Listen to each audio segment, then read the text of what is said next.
Hey guys, tonight we're stepping away from the great battlefields, from the clash of bronze and the shouts of victorious kings.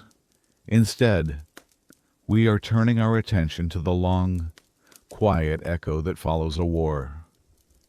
We're tracing the path of a single ship on a vast, lonely sea, following a man who was tired of fighting and only wanted to go home. But the gods and the ocean itself had other plans. This is the story of Odysseus, the clever king of Ithaca, and his decade-long struggle to return to a world he wasn't sure even existed anymore. It's a tale less about the glory of a hero and more about the deep, quiet ache of being lost, lost at sea, lost in memory, and lost to time. If this kind of storytelling helps you unwind, feel free to like the video and subscribe, but only if it truly brings you peace. So get comfortable. Let the world settle around you. Dim the lights, and let us begin the entire story of the Odyssey. Let us begin, not with our hero, but with the world he left behind. Imagine an island, if you will, Ithaca, a rugged jewel set in the Ionian Sea, its shores carved by centuries of wind and waves. The air here is thick with the scent of salt and wild thyme, but for 20 years it has not carried the sound of its king's voice. The sun still warms the rocky hillsides. The olive groves still shimmer, a soft, dusty silver in the afternoon breeze. But a deep stillness has taken root in the land. It is the kind of quiet that feels less like peace and more like a breath held for far too long. At the heart of this island, in the great stone hall of Odysseus, the silence is broken. But it is not a welcome sound. It is the noise of men who do not belong here. They are the suitors, over 100 of them, princes and nobles from nearby lands who have descended upon the palace like carrion birds. They have come for the hand of the queen, Penelope, and with their arrival, they have brought a slow, creeping rot.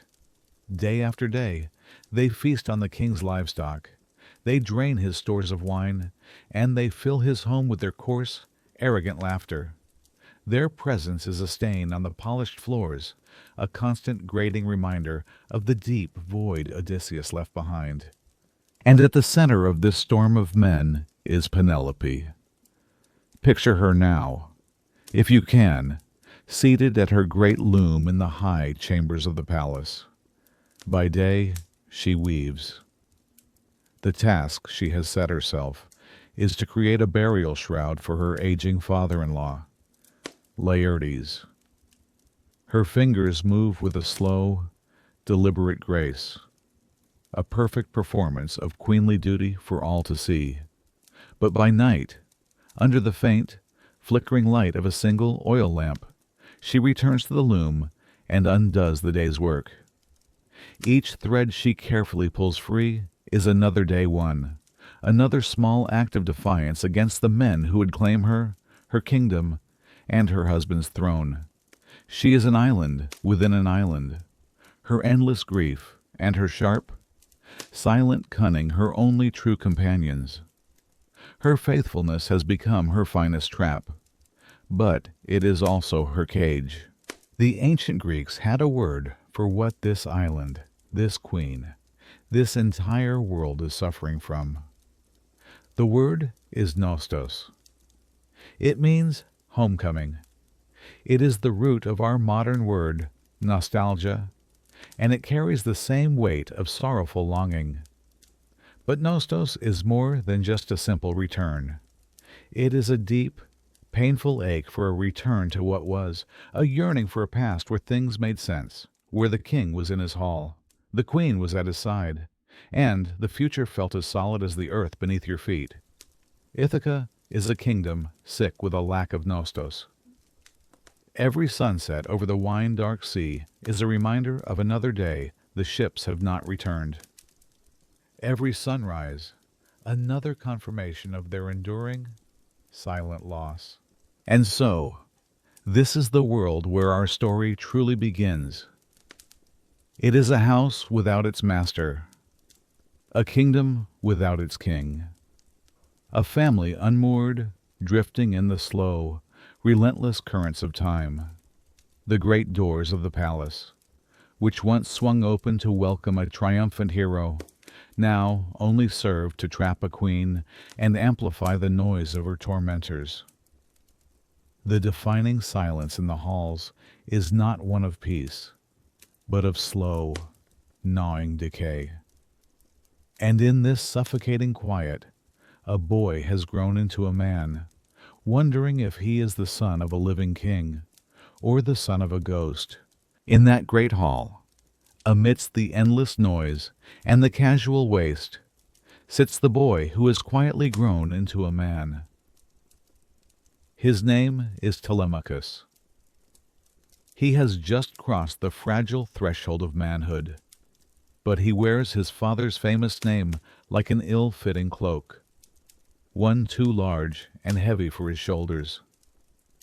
He watches the suitors with a quiet, burning resentment, his hands often clenched into useless fists at his sides.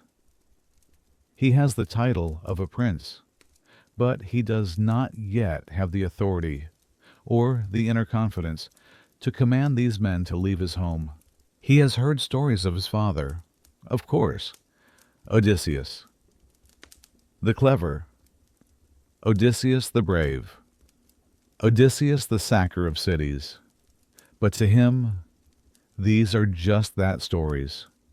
Faded, distant tales of a man he cannot truly remember. In his world, there is only the long, oppressive absence of that man, and the loud, suffocating presence of those who have come to replace him. He feels trapped. A prince in his own palace who is treated like a child, his birthright being devoured right before his eyes, while he can do nothing but watch. He is filled with a restless, nameless anger, but it is an anger with nowhere to go, until one day a stranger appears at the threshold of the palace.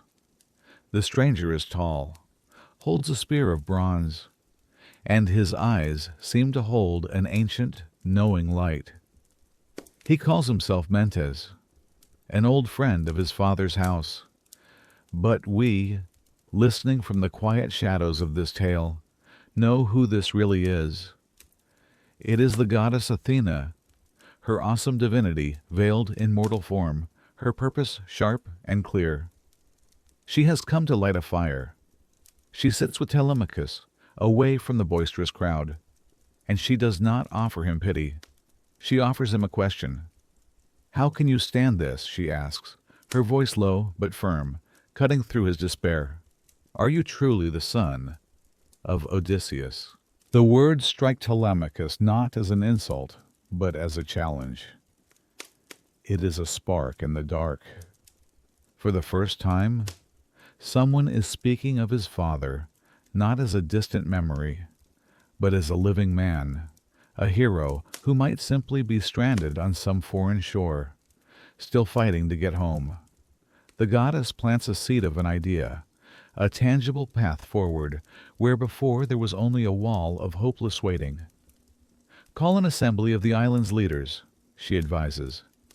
"Denounce these suitors publicly. Then you must fit out a ship and sail to Pylos in Sparta. Seek news of your father from the old kings who fought beside him. It is time you stopped being a child. It is time you began to act." When the stranger departs, leaving as quietly as he arrived, Telemachus feels a new strength coursing through him, a warmth in his chest he has not felt before. It is more than just hope, it is purpose. The divine spark has been lit. He knows now what he must do. His journey will not be across monstrous seas or through enchanted islands. Not yet. His journey is into the world of men, of politics, of kings, and their courts. He must step out from under the shadow of his father's name and begin to build a name for himself. And so our story splits. for a time, following two voyages that run parallel across the great sea of myth. One is the father, lost and struggling to return. The other is the son, setting out to find him, and in doing so, to find himself. And while the son, Telemachus, takes his first steps toward manhood on the solid earth of Ithaca, the father remains a prisoner, adrift in a sea of time, on an island that exists on no mortal map. To understand how he can be freed, we must travel higher, leaving the world of men behind and climbing to the cloud-wrapped peaks of Mount Olympus, where the gods are in council. Imagine it now. The gleaming halls of bronze and gold, the air smelling faintly of ambrosia and nectar. Here, the gods bicker and feast, their passions shaping the lives of the mortals far below like a potter shaping clay. And on this day, it is Athena who speaks. Her voice is clear and steady, but laced with a divine frustration. She stands before her father, Zeus, king of the gods, and pleads the case for Odysseus. She reminds him of the hero's piety, of his many sacrifices, of his cleverness and his courage during the long war at Troy. And she speaks of his suffering a decade of war, followed by nearly a decade of wandering, lost to his home, lost to his family, all because of the unwavering grudge of the sea god, Poseidon. Zeus, ruler of the celestial order, listens. He sighs the kind of sigh that can make the heavens tremble. He concedes that Odysseus is a man of great merit, and that his suffering has been long enough. The hero's fate, he declares, has always been to return home. The time has come to make it so. Poseidon is away, visiting the distant Ethiopians, and in his absence, the will of Zeus can finally be done.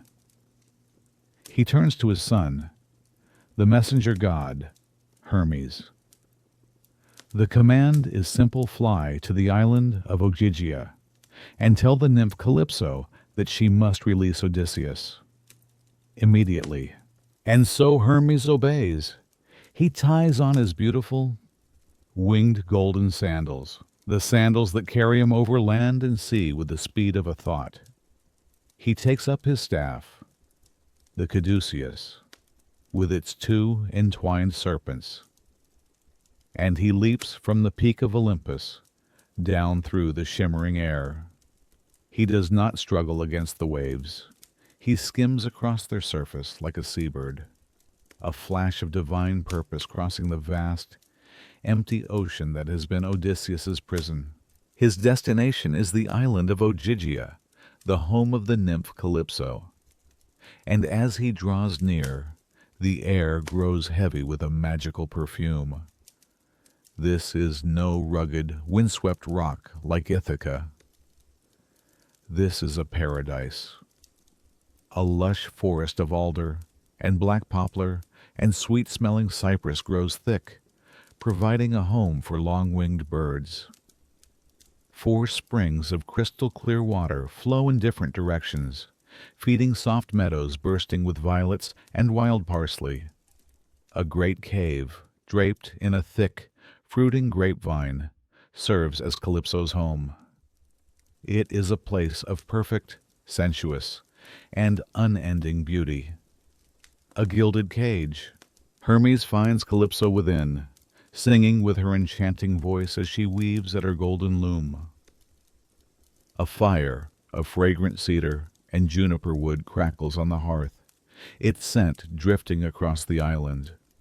She is beautiful, a goddess in her own right, but when Hermes delivers the decree from Zeus, her beauty is marred by a flash of anger. Her song stops. She looks at Hermes, her eyes filled with a deep and bitter sense of injustice. She accuses the male gods of a terrible double standard, always growing jealous and vengeful whenever a goddess dares to take a mortal man as a lover. She had saved Odysseus from the sea, she argues. She had loved him, offered him immortality itself, offered to make him a god to stand beside her for all time. And now they command her to send him away, back to his world of suffering and death. But the will of Zeus cannot be defied. Heartbroken and resentful, she agrees. She leaves her loom and walks out of her perfect cave, across her perfect meadows, to the rocky shore where Odysseus spends his days. And there we see him for the first time. He is not living as a king in this paradise. He is not basking in the love of a goddess.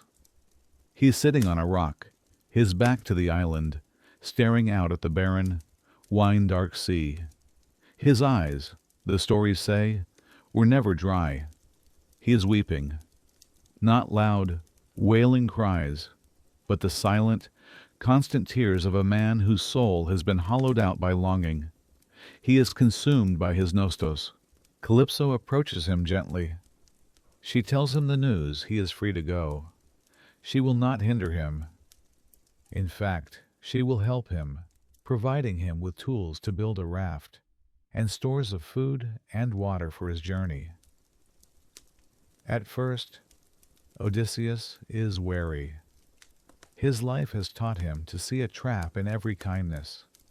He makes her swear a sacred oath, by the river Styx, that she is not plotting some new misery for him. With a heavy heart, Calypso swears the oath. That night, they dine together one last time. Calypso asks him why. Why would he choose his mortal wife? A woman who must surely be aging and fading, over her, a goddess, and a life of eternal youth and bliss. And Odysseus, with his characteristic diplomacy and wisdom, answers.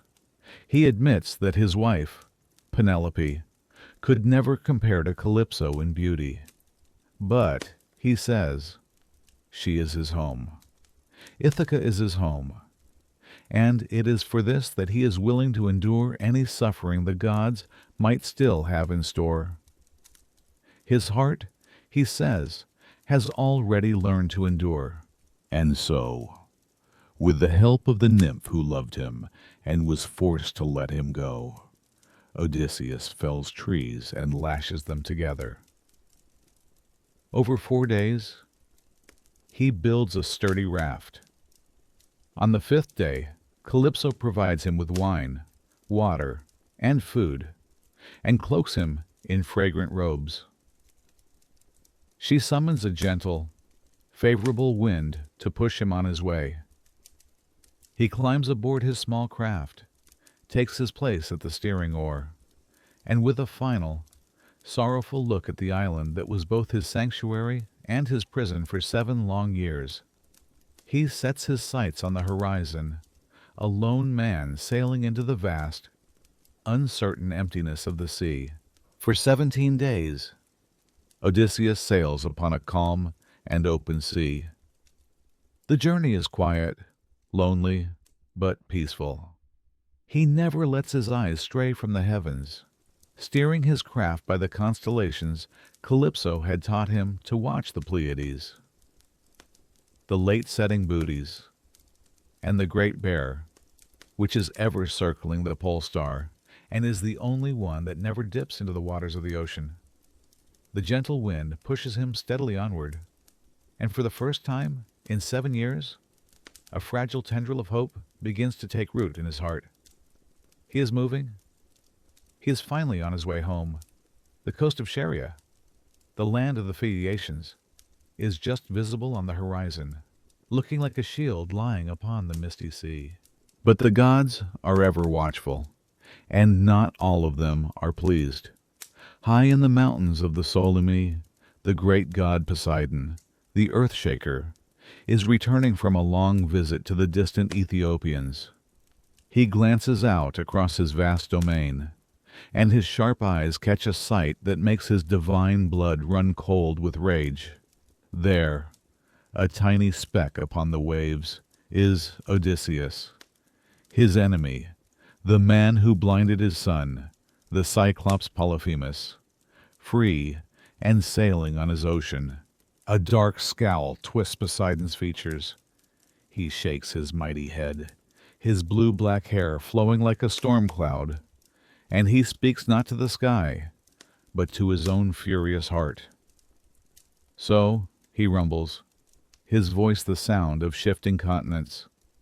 The other gods have changed their minds while I was away. They have granted him mercy, but I swear, he has not seen the last of trouble.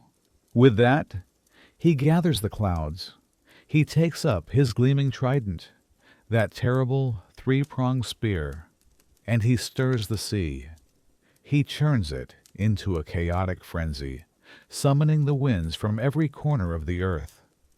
The east wind, the south wind, the blustering west wind, and the cold north wind, all crash together, rolling up a wave so monstrous it seems to touch the sky. The heavens and the sea become one, in a tumultuous, roaring gray. For Odysseus, the change is instant and terrifying. His knees tremble, his heart sinks.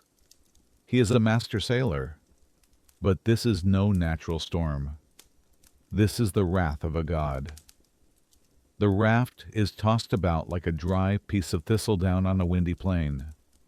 A great wave crashes over him, tearing the steering oar from his hands and snapping the mast in two. He is thrown from the deck, plunged deep into the cold, churning water. The fine robes Calypso gave him become heavy, dragging him down. For a long moment, he is lost beneath the waves, suffocating in the dark, chaotic depths. He fights his way back to the surface, gasping for air, and scrambles back onto the broken planks of his raft, clinging on for his life as the winds toy with him, pushing him this way and that. In his despair, he wishes for a nobler end. He thinks of the fields of Troy, and he cries out that he would rather have died there, with honor, struck down by a Trojan spear, than to perish here, alone, in this miserable, ignominious way. As he is about to be consumed by his own hopelessness, a figure appears. It is the goddess Ino, also called Leucothea, the white sea goddess. She was once a mortal woman who, in her sorrow, threw herself into the sea, and the gods took pity on her, transforming her into a divinity of the waves. She rises from the water like a shearwater, her form sleek and swift, and she lands upon his broken raft. She pities the suffering hero. "Poor man," she says, "why does Poseidon hate you so? Do not fear. You will not die here. Do as I say. Strip off these heavy clothes, abandon your raft to the winds, and swim for the Phaeacian shore. And take this veil." She unwraps a shimmering, immortal scarf from her waist. Tie it around your chest. It is divine. It will protect you from all harm. Once you reach the shore, you must throw it back into the sea without looking back. Odysseus, ever the cautious one, hesitates. He has been tricked by gods before. He fears this is another divine plot to lure him from the last small safety of his raft. But, as he weighs his options, Poseidon sends one final, cataclysmic wave. It strikes the raft with the force of a thunderbolt, shattering the timbers and scattering them across the water like twigs. Now, he has no choice. He straddles a single beam, strips off his robes, ties the goddess's sacred veil around his chest, and plunges into the raging sea. He begins to swim. For 2 full days and 2 nights, he is adrift in the swelling, monstrous waves. He is pushed on by his own endurance and the divine power of the veil. His body is battered and bruised, his spirit nearly broken. He sees nothing but an endless expanse of angry water. At dawn, on the 3rd day, The winds finally die down. The sea grows calm. As he is lifted on the crest of a large, gentle swell, he sees it land close by. Hope surges through him, but as he swims closer, he hears the terrifying sound of breakers crashing against a rocky cliff face. There is no harbor, no sandy beach, only jagged rocks and sheer bluffs against which the sea boils and roars. He is nearly dashed to pieces, but at the last moment, Athena puts a thought into his mind. He grabs onto a rock with both hands, clinging on as the wave recedes, his skin torn and bleeding. He spots the mouth of a small, calm river flowing into the sea. He swims toward it, his strength failing, his knees buckling. He prays to the spirit of the river, a prayer of a desperate, broken man asking only for a place to rest. The river god hears him and stills the current. And so, at last, Odysseus crawls out of the water and onto the solid ground of Scheria. He collapses onto the reeds, his body stripped of everything: his raft, his clothes, his strength. He is a survivor, but only just. Kissing the life-giving earth, he removes the divine veil and, as instructed, throws it back into the river without looking. Then he finds a thicket of 2 intertwined olive trees, one wild.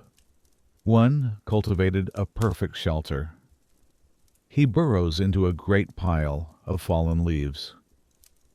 And Athena pours a deep, sweet, and profound sleep down upon his eyes, a sleep that closes his eyelids on all his suffering and finally gives him peace. As Odysseus lies in his deep, restorative sleep, buried in a bed of leaves, the goddess Athena is already at work, weaving the next thread of his fate. She glides into the city of the Phaeacians, to the magnificent palace of their king, Alcinous. She makes her way to the perfumed chamber of the king's daughter, the lovely Princess Nausicaa, who is sleeping soundly, a girl as beautiful as a goddess herself. Athena takes the form of one of Nausicaa's dearest friends, and she leans close to the sleeping princess, whispering into her dreams. "Nausicaa," the dream voice says, "how can you be so careless? Your fine linens lie folded and forgotten, yet your own wedding day may not be far off. A bride must have beautiful clothes for herself and for her attendants. Let us go down to the river to wash them at first light. A good reputation is a precious thing." The goddess plants the idea, a simple, practical thought, and then vanishes into the ether, leaving the suggestion to bloom in the princess's mind. When Nausicaa awakens at dawn, the dream is still fresh in her thoughts. Inspired, she goes to her parents.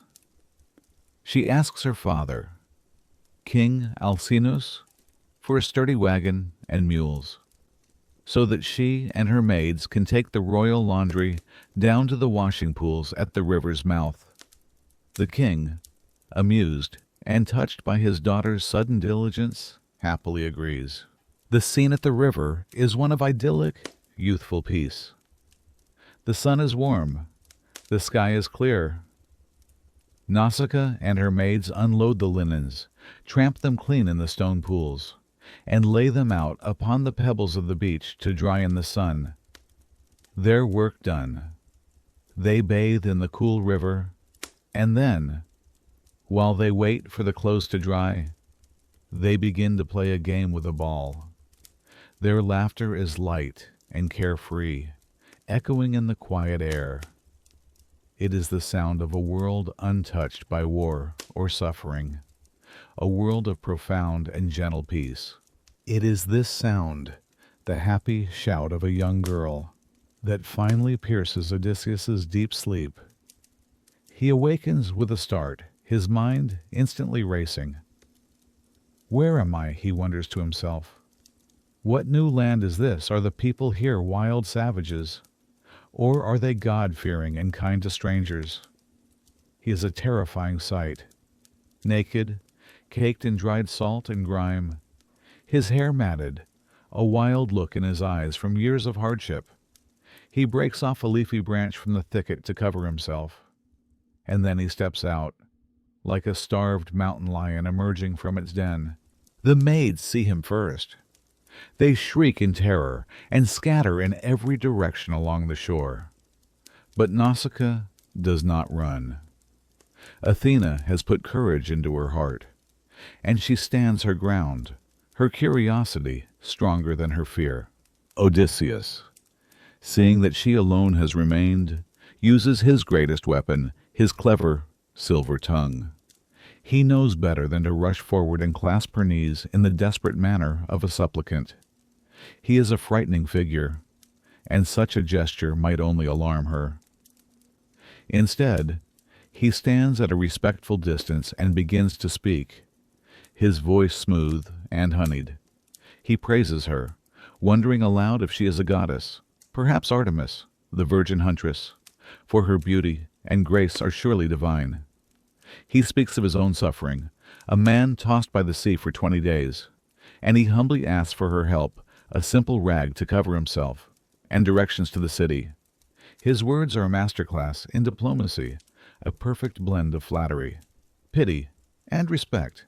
Nausicaa is impressed, not just by his words, but by the noble bearing that shines through his wretched appearance.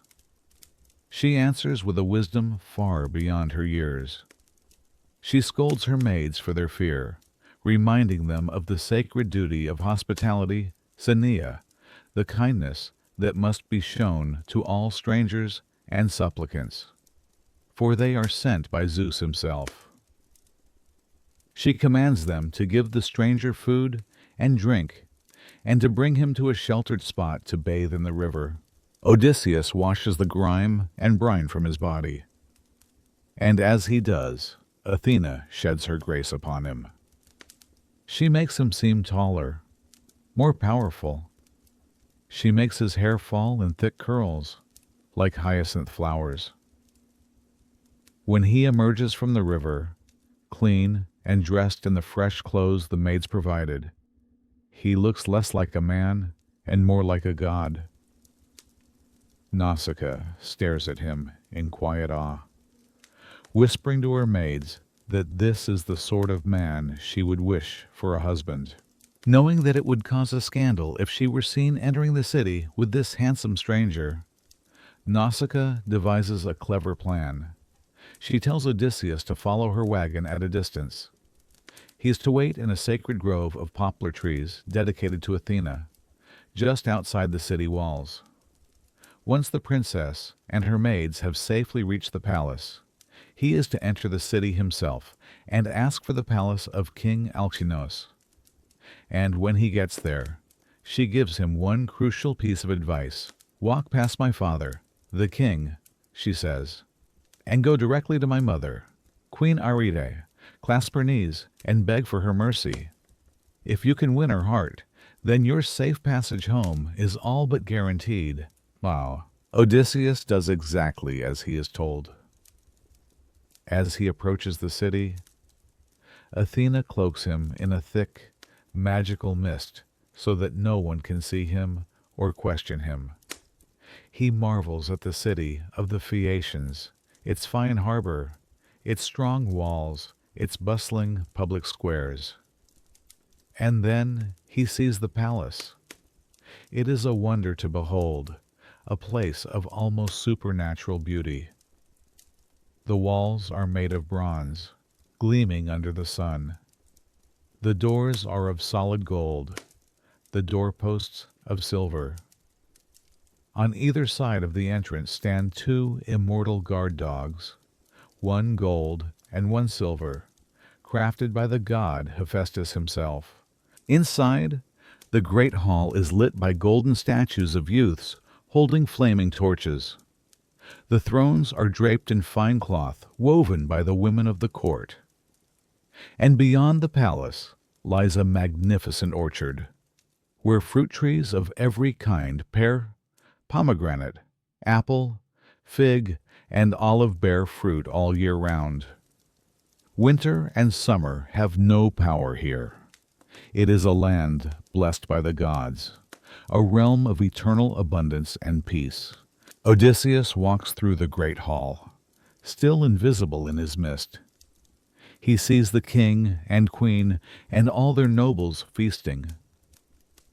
He walks straight to Queen Arete, and as he kneels and wraps his arms around her knees, the mist around him dissolves. The entire court falls silent, stunned by the sudden appearance of this powerful stranger. Odysseus makes his plea, his voice quiet but clear. He asks only for their help, for a ship and crew to see him home to his own land after so many years of suffering. For a long moment, no one moves. Then, an old lord speaks up, gently chiding the king for leaving a guest to kneel on the floor by the hearth. King Alcinous immediately rises, takes Odysseus by the hand, and lifts him to his feet. He gives him the seat of his favorite son, and commands that food and wine be brought for the stranger. And then he makes a promise. He tells Odysseus to rest, and that tomorrow he and his council will arrange for a ship, the finest ship in their fleet, to carry him swiftly and safely across the sea, back to his home. In this land of impossible kindness, the hero's long journey is, at last, nearing its end. The next day, in the magnificent hall of King Alcinous, the Phaeacians hold a great feast in their stranger's honor. The air is filled with the sounds of the lyre and the smell of roasting meat. To entertain the guest, the king calls for his court minstrel, a blind singer named Demodocus, whom the muse loved above all others. The bard begins to sing, his voice filling the hall with tales of glory and sorrow. He sings of the Trojan War, and of a famous quarrel between two of its greatest heroes, Odysseus and Achilles. The song is beautiful and moving to the Phaeacians, who know it only as a story, but for Odysseus, it is a memory. He pulls his great purple cloak over his head to hide his face, so that no one can see the hot tears that well in his eyes and stream down his weathered cheeks. He weeps for the friends he lost, for the years stolen by war, and for the life that he can never reclaim. The king, ever observant and gracious, is the only one who notices his guest's silent grief. He kindly stops the song and turns to Odysseus. "My friend," he says, his voice gentle, "the time has come. Tell us your name. Tell us of your home, your people, and the wanderings that have brought you to our shore. Share your sorrows with us, for a sorrow shared is a sorrow lessened." A hush falls over the hall. All eyes are on the stranger. He lowers the cloak from his face, and with a heavy sigh that seems to carry the weight of the whole world, he begins. "I am Odysseus," he says, and the name itself seems to echo with legend and loss. "Son of Laertes, king of Ithaca, I am known among men for my cunning, and my fame, for better or worse, has reached the heavens. Now, let me tell you the story of the painful journey the gods have laid upon me since the day I sailed from Troy. Our first stop," he begins, "was the land of the Cicons, in the city of Ismarus. We were fresh from the war, our hearts still filled with the fire of battle. We stormed the city, killed the men who fought against us, and took their wives and their treasures as plunder. It was a swift victory, and here we made our first mistake. I commanded my men to board the ships quickly, so we could be on our way, but they, foolish and drunk on easy victory, refused. They slaughtered more sheep and cattle and sat upon the beach, feasting and drinking wine. Their greed gave the surviving Sicons time. They retreated into the hills and gathered reinforcements from their neighbors, men who were skilled at fighting from chariots and on foot. At dawn, they returned, as numberless as the leaves and flowers of spring. And they fell upon us. A bitter battle was fought on that shore. For a long time we held them off, but eventually their numbers were too great. We were forced back to our ships, and we fled to the sea, but not before I had lost 6 men from each of my 12 ships. We sailed away from that place with heavy hearts, grieving for the dear companions we had lost, but glad to have escaped death ourselves. It was the first bitter taste of a lesson we would have to learn again and again. The war was over. But the ways of war, if carried into a journey home, would lead only to more death. But Zeus, the cloud gatherer, was not done with us. He sent a terrible storm, a gale from the north that ripped our sails and threatened to tear our ships apart. For 9 days, we were driven by those foul winds, blown far off course, across the unknown sea. On the 10th day, we came to another shore, the land of the lotus eaters. The people who lived there were not hostile. They were a gentle, peaceful folk who meant us no harm. Their only food was the fruit of the lotus plant. I sent 3 of my men inland to scout the territory. The lotus eaters welcomed them and shared their food with them, offering them the sweet, honeyed fruit of the lotus to eat. But this soft welcome hid a danger more subtle and more terrible than any sword. For any man who ate of that fruit, Odysseus continues, his voice low, lost all desire to return home. He forgot his family, his past, his purpose. All he wanted was to stay there forever, in that land of soft, hazy sunshine, eating the lotus fruit in a state of blissful, dreamlike apathy. The sweetness of the fruit was a sweet poison for the soul. It erased the pain of Nostos by erasing the longing for home itself. When my scouts did not return, I went myself to find them. I found them sitting among the lotus eaters, their faces vacant and serene, with no memory of me or of the ships. They wept when I told them we had to leave. They did not want to come. So I had to use force. I dragged them, weeping and resisting, back to the ships, and I tied them fast beneath the rowing benches. Then I commanded my other men, those who had not tasted the fruit, to board the ships at once, before any more of them could fall under the spell. We pushed off from that shore of forgetfulness and rowed with all our might, leaving the land of sweet oblivion behind us, and setting our faces once more toward the perilous, uncertain sea. Next, Odysseus says, his voice a low murmur in the quiet hall, we came to the land of the Cyclops, a hard, arrogant, and lawless race. They do not have assemblies for making laws, nor do they have a sense of community. They live in hollow caves, high in the mountains, each one a law unto himself, with no care for his neighbors. They do not farm the land, for the earth, unplowed and unsown, gives them all they need: wheat, barley, and vines that grow heavy with grapes. It is a land of savage, solitary abundance. Against the shore of their country lay a smaller, wooded island, teeming with wild goats. We landed there, and for a day we feasted on goat meat and sweet wine. The next morning, I saw a great cave on the opposite shore, and I could hear the bleating of sheep and goats. A deep curiosity took hold of me. I had to know what kind of men lived there. I took my own ship and 12 of my best men, and we rowed across the narrow strait.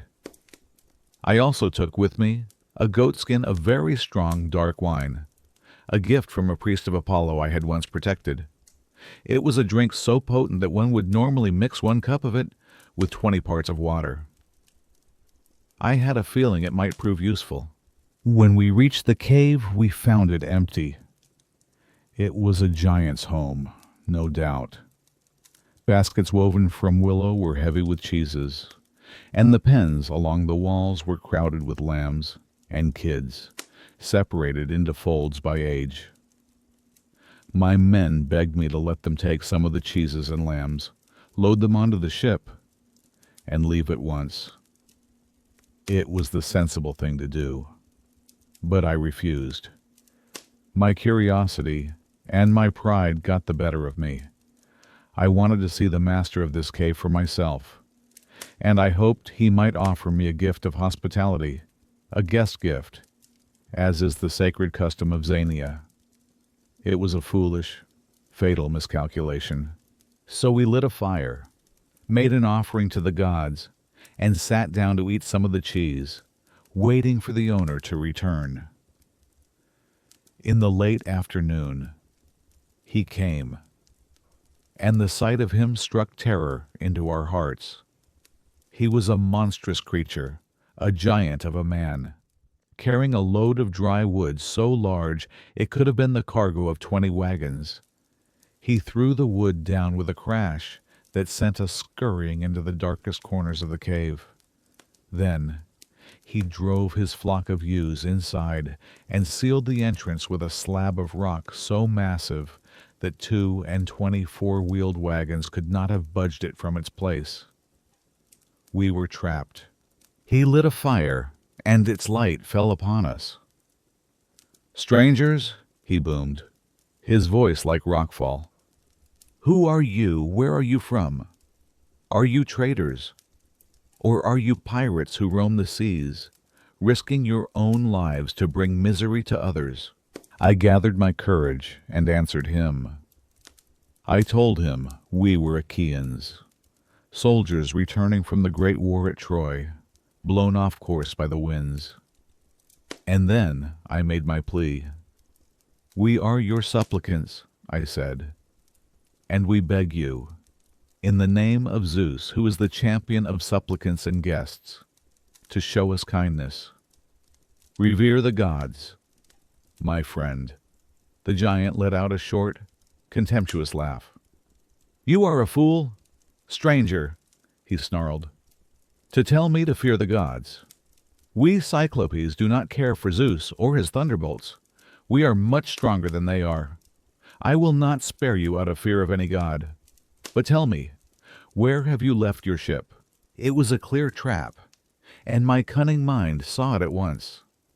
I told him that my ship had been wrecked by the god Poseidon upon the rocks of his shore. The giant said nothing.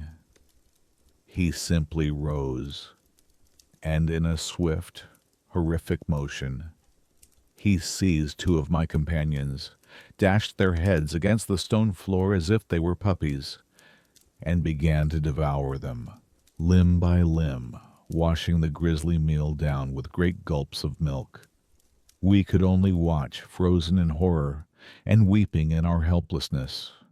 When he was done, the Cyclops stretched out on the floor among his sheep and fell into a deep sleep. My first instinct was to draw my sword and plunge it into his chest, but I stopped myself. A cold realization stayed my hand. If I killed him, we would have no way of moving the great stone from the door. We would be trapped in his cave forever, destined to die alongside the corpse of our monstrous jailer. So we waited through the long, dark night, our hearts groaning in despair. At dawn, the monster awoke, killed 2 more of our men for his breakfast, and then left for the day, driving his flocks out to pasture, and sealing the great stone behind him as easily as a man puts a lid on a quiver. But in his departure, I saw my chance. I had spotted his club, a great staff of green olive wood, so huge it looked like the mast of a 20-oared ship. I cut off a length of about a fathom, and my men and I smoothed it down, sharpened one end to a fine point, and then hardened that point in the embers of the fire. We hid our weapon under a pile of dung.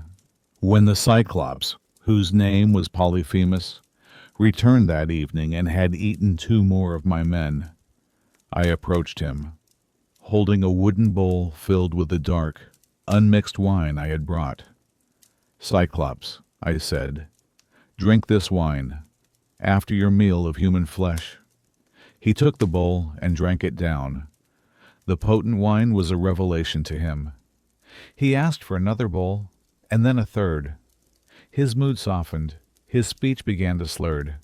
He promised me a guest gift in return for the fine drink. But first, he asked for my name, and a cunning thought came to me. "My name," I told him, "is Nobody.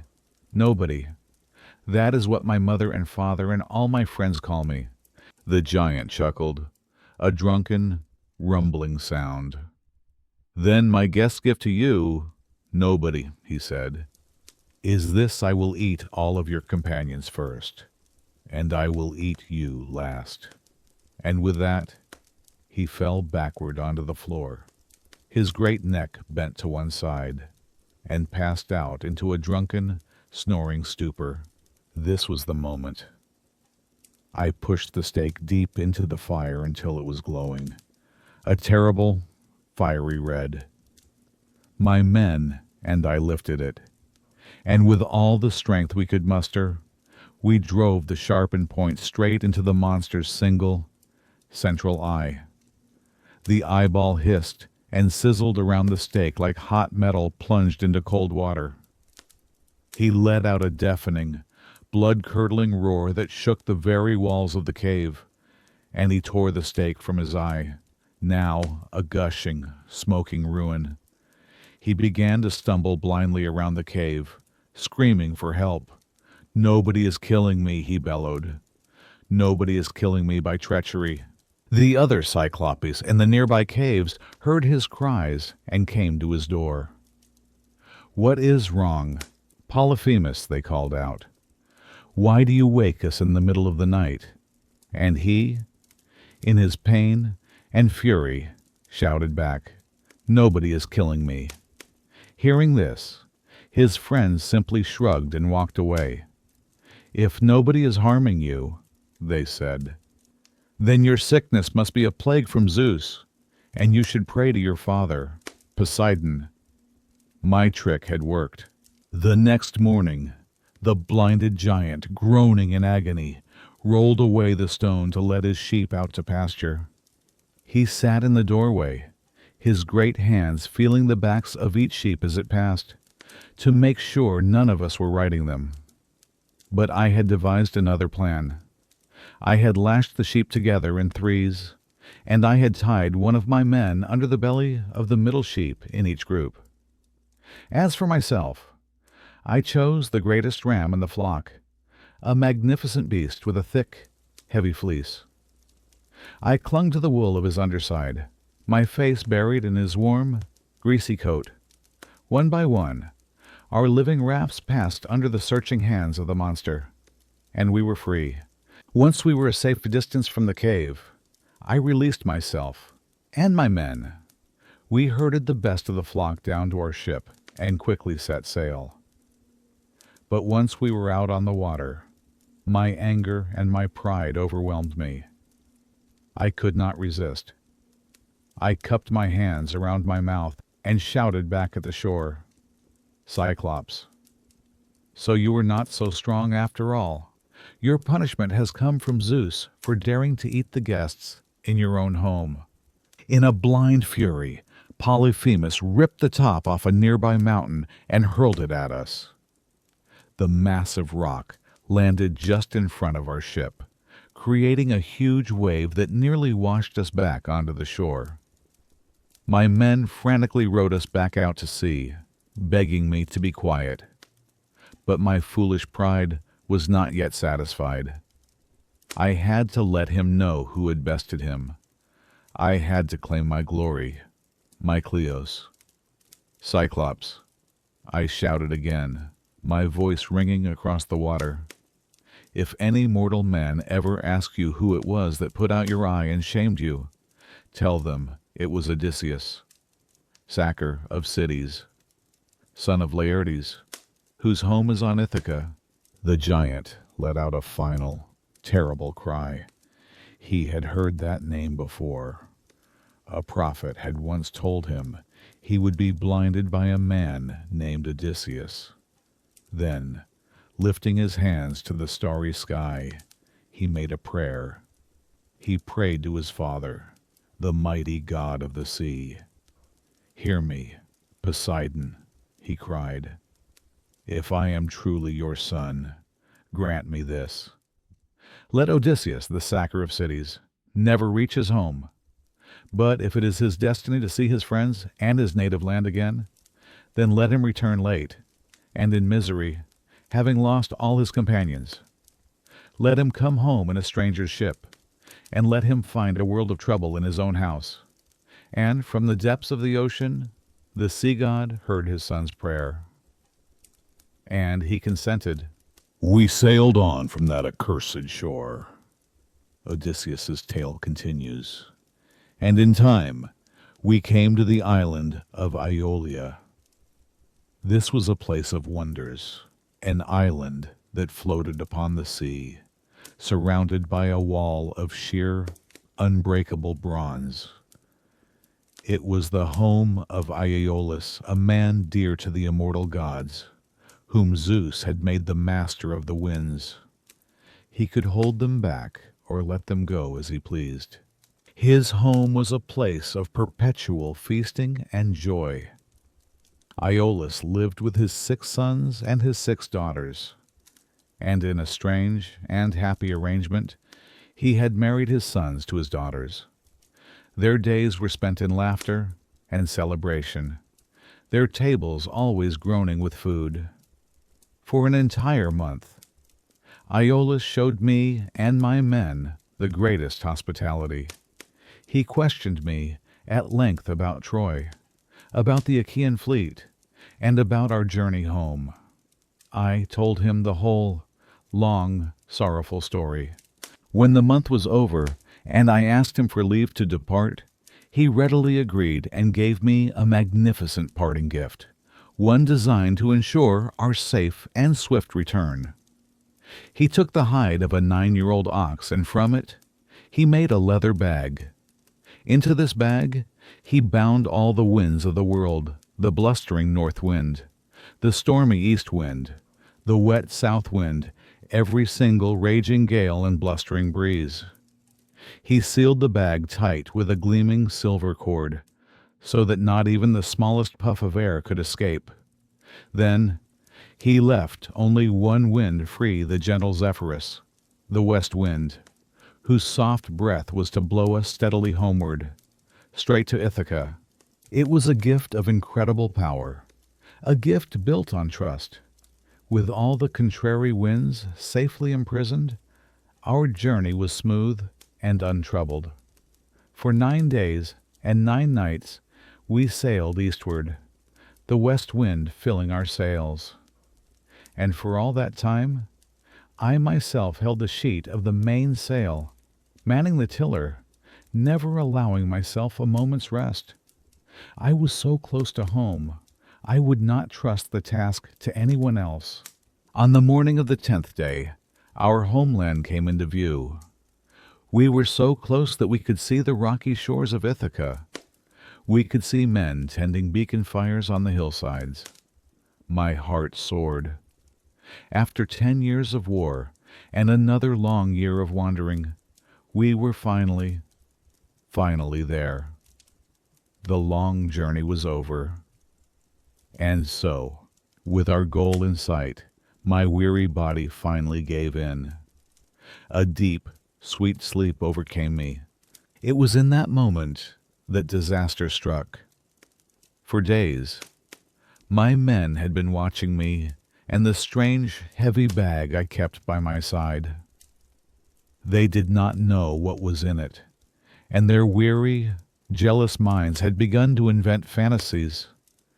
They began to murmur amongst themselves, their whispers filled with suspicion and greed. "Look at him," one would say to another.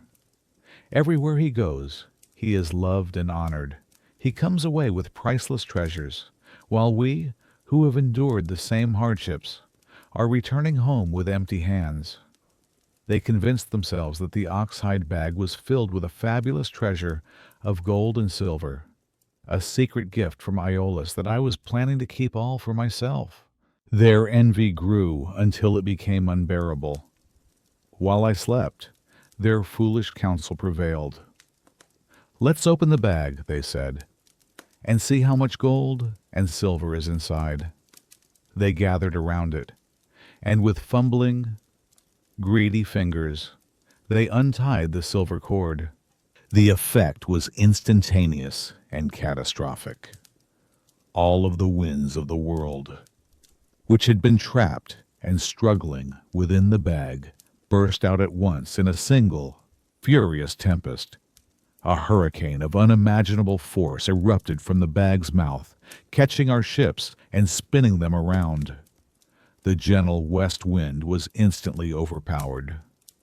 We were thrown backwards, away from our home, which we had been able to see with our own eyes just moments before. The storm, born of my crew's own folly, drove us weeping and helpless back out into the vast, unforgiving sea. When I awoke, my despair was absolute. The shores of Ithaca were gone, and we were being hurled back the way we came. I did not know whether to throw myself over the side of the ship and drown in the ocean, or to endure this new misery in silence. I chose to endure.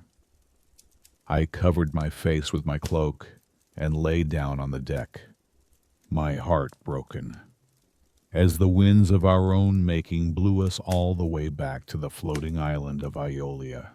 We disembarked, and I, filled with a deep and profound shame, went once more to the palace of Iolus. I found him feasting with his wife and children. They were stunned to see me.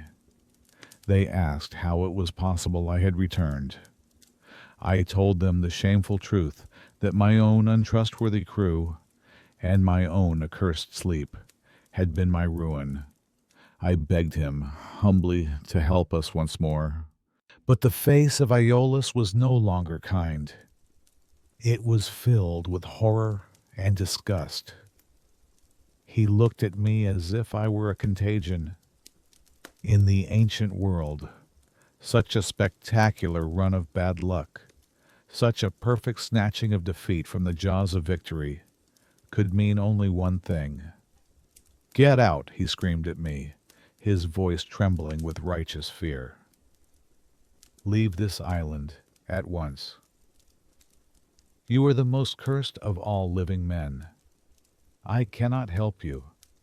It is not right for me to welcome or aid a man who is so clearly hated by the immortal gods." And with that, he banished me from his home. We returned to the ships, our spirits utterly crushed. There would be no more magical gifts, no more divine aid. From now on, we would have to make our way with nothing but the strength of our own arms and the heaviness of our own hearts. We bent to our oars and began to row, the hope that had so recently filled us now extinguished, replaced by the bitter, aching knowledge that we had been the architects of our own despair. We rowed on from there, Odysseus says, his voice taking on a darker, more haunted tone. For 6 days and 6 nights, we toiled without rest, our spirits broken by our own foolishness. The wind was against us, and our progress was slow, powered only by the weary pull of our oars. On the 7th day, we came to a new land, the citadel of Lamos, home to the Laestrygonians. The harbor we found was unlike any I had ever seen. A long, narrow inlet of the sea was flanked on both sides by sheer, towering cliffs. The two headlands at the mouth nearly met, leaving only a small, tight passage into the calm waters within. It looked like a perfect, sheltered anchorage. My other captains, seeing the safety of the still water, steered their ships deep inside the fjord-like harbor and moored them close together, side by side in the lee of the cliffs. But for some reason, a sense of foreboding stayed my hand. I alone kept my own black ship outside the harbor's mouth, tying its ropes to a rock in the open water. A quiet instinct, perhaps a whisper from a god, warned me not to be trapped. Once the fleet was settled, I sent 3 of my men inland to discover what sort of people lived here. They followed a wagon track and soon met a young woman of magnificent stature, coming down to a spring to draw water. She was the daughter of the king of this land, a man named Antiphates. When my men asked, she pointed them toward her father's house. They went. But a deep sense of dread must have filled them as they approached. The house was as large as a fortress. They entered, and they were met with a sight that froze the blood in their veins. The queen, the girl's mother, was there to greet them. But she was no ordinary woman. She was a giantess, as tall and massive as a mountain peak. The moment she saw my men, her face twisted into a monstrous hunger. She did not speak. She simply screamed for her husband. The king, Antiphates, came rushing in. He wasted no time on questions or greetings. He simply reached out, seized one of my 3 men, and immediately began to prepare him for his dinner. The other 2 turned and fled, running for their lives back towards the ships, their hearts hammering with pure terror. But the alarm had been raised. The king let out a great cry, and from all over the city, the Laestrygonians came swarming. They were not men, not truly. They were giants, powerful and cruel. They did not chase my men down the path. Instead, they clambered onto the tops of the cliffs that lined the harbor. From that high vantage point, they looked down upon the 11 ships of my fleet, trapped and helpless in the narrow waters below. And then they began to throw. They lifted massive boulders, rocks that a normal man could not even move, and hurled them down from the cliffs. The sound was one of utter chaos and destruction. The rocks crashed down onto the ships, smashing their hulls to splinters, shattering their masts. The air was filled with the sounds of cracking timber and the screams of dying men. The harbor, which had seemed so calm and safe, had become a death trap. And when the ships were destroyed, the giants waded into the water, and with long spears they began to impale my floundering men like a fisherman spearing fish. They carried their grisly catch back to the shore to be devoured. From my own ship, moored outside that harbor of death, I could only watch in horror. I saw it all. My entire fleet, my friends, my loyal companions, all being annihilated. There was no hope of fighting back, no chance of a rescue. All was lost. In that moment, grief and terror warred inside me, but the instinct for survival won. I drew my sharp sword, slashed through the mooring ropes that held my ship to the rock, and screamed at my own terrified crew. "Row," I shouted. "Row for your lives if you ever want to see your homes again." My men bent to their oars with the desperate strength of panicked men. Our ship shot forward. away from the cliffs and out into the open sea. We were the only ones. We had escaped. But behind us, we left 11 ships and every single man aboard them. We sailed on, our relief at our own survival drowned in a sea of immense sorrow for the companions we had just watched being so brutally murdered. My fleet was gone. My army of men was gone. All that remained was one lone ship and a captain whose heart was heavier than any stone. We sailed on from there, Odysseus continues, our hearts aching for the companions we had lost, but grateful to have escaped a horrific death. In time, we came to the island of Odyssey, the home of the fair-tressed Circe, a dread goddess who speaks with a human voice. She is the sister of the dark-hearted Edes, and they are both children of Helios, the god of the sun. We found a safe harbor and brought our ship to shore. For 2 days and 2 nights, we lay there, our bodies and spirits consumed by exhaustion and sorrow. On the 3rd day, I took my spear and my sword and went inland alone to scout the territory. I climbed to a high lookout point and saw smoke rising from the middle of a dense oak forest. My first thought was to go directly to the source, but a more cautious instinct held me back. It was better. I decided to return to the ship, feed my men, and send a party to investigate first. On my way back, a great horned stag crossed my path, a gift from some benevolent god in our moment of desperation. I struck it down with my spear, and using a rope woven from willow withes, I carried the great beast back to the ship. My men were astonished and overjoyed.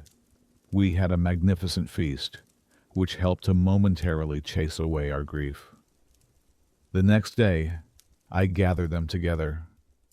"My friends," I said, "I have seen smoke rising from the heart of the island. We must discover what people live here." My words terrified them. The memory of the Cyclops Polyphemus and the man-eating Laestrygonians was still a raw and painful scar on their minds. They began to weep, certain that this venture, too, would only lead to disaster. But weeping was of no use. I divided my remaining men into 2 groups. I led one, and my trusted kinsman, Eurylochus, led the other.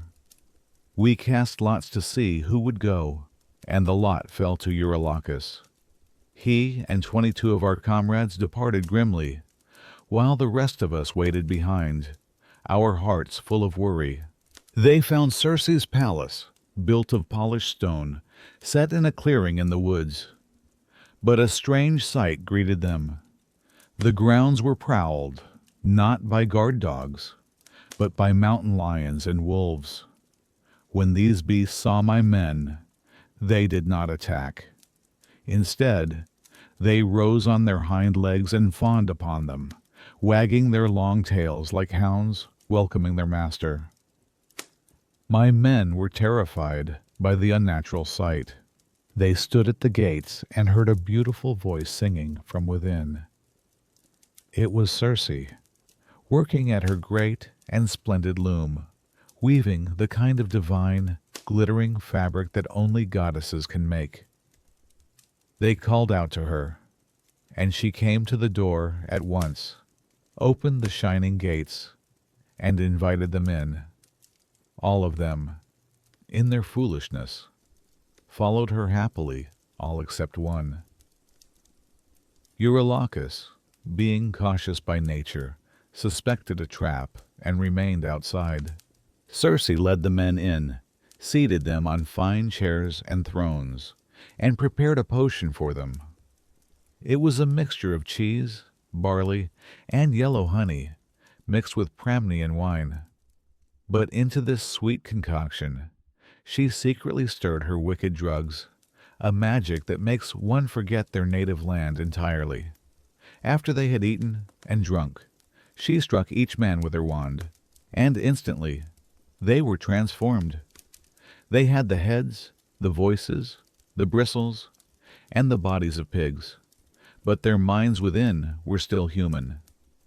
They were driven into pigsties and fed acorns and chestnuts, the food of swine. They wept in their new forms, trapped in their humiliation.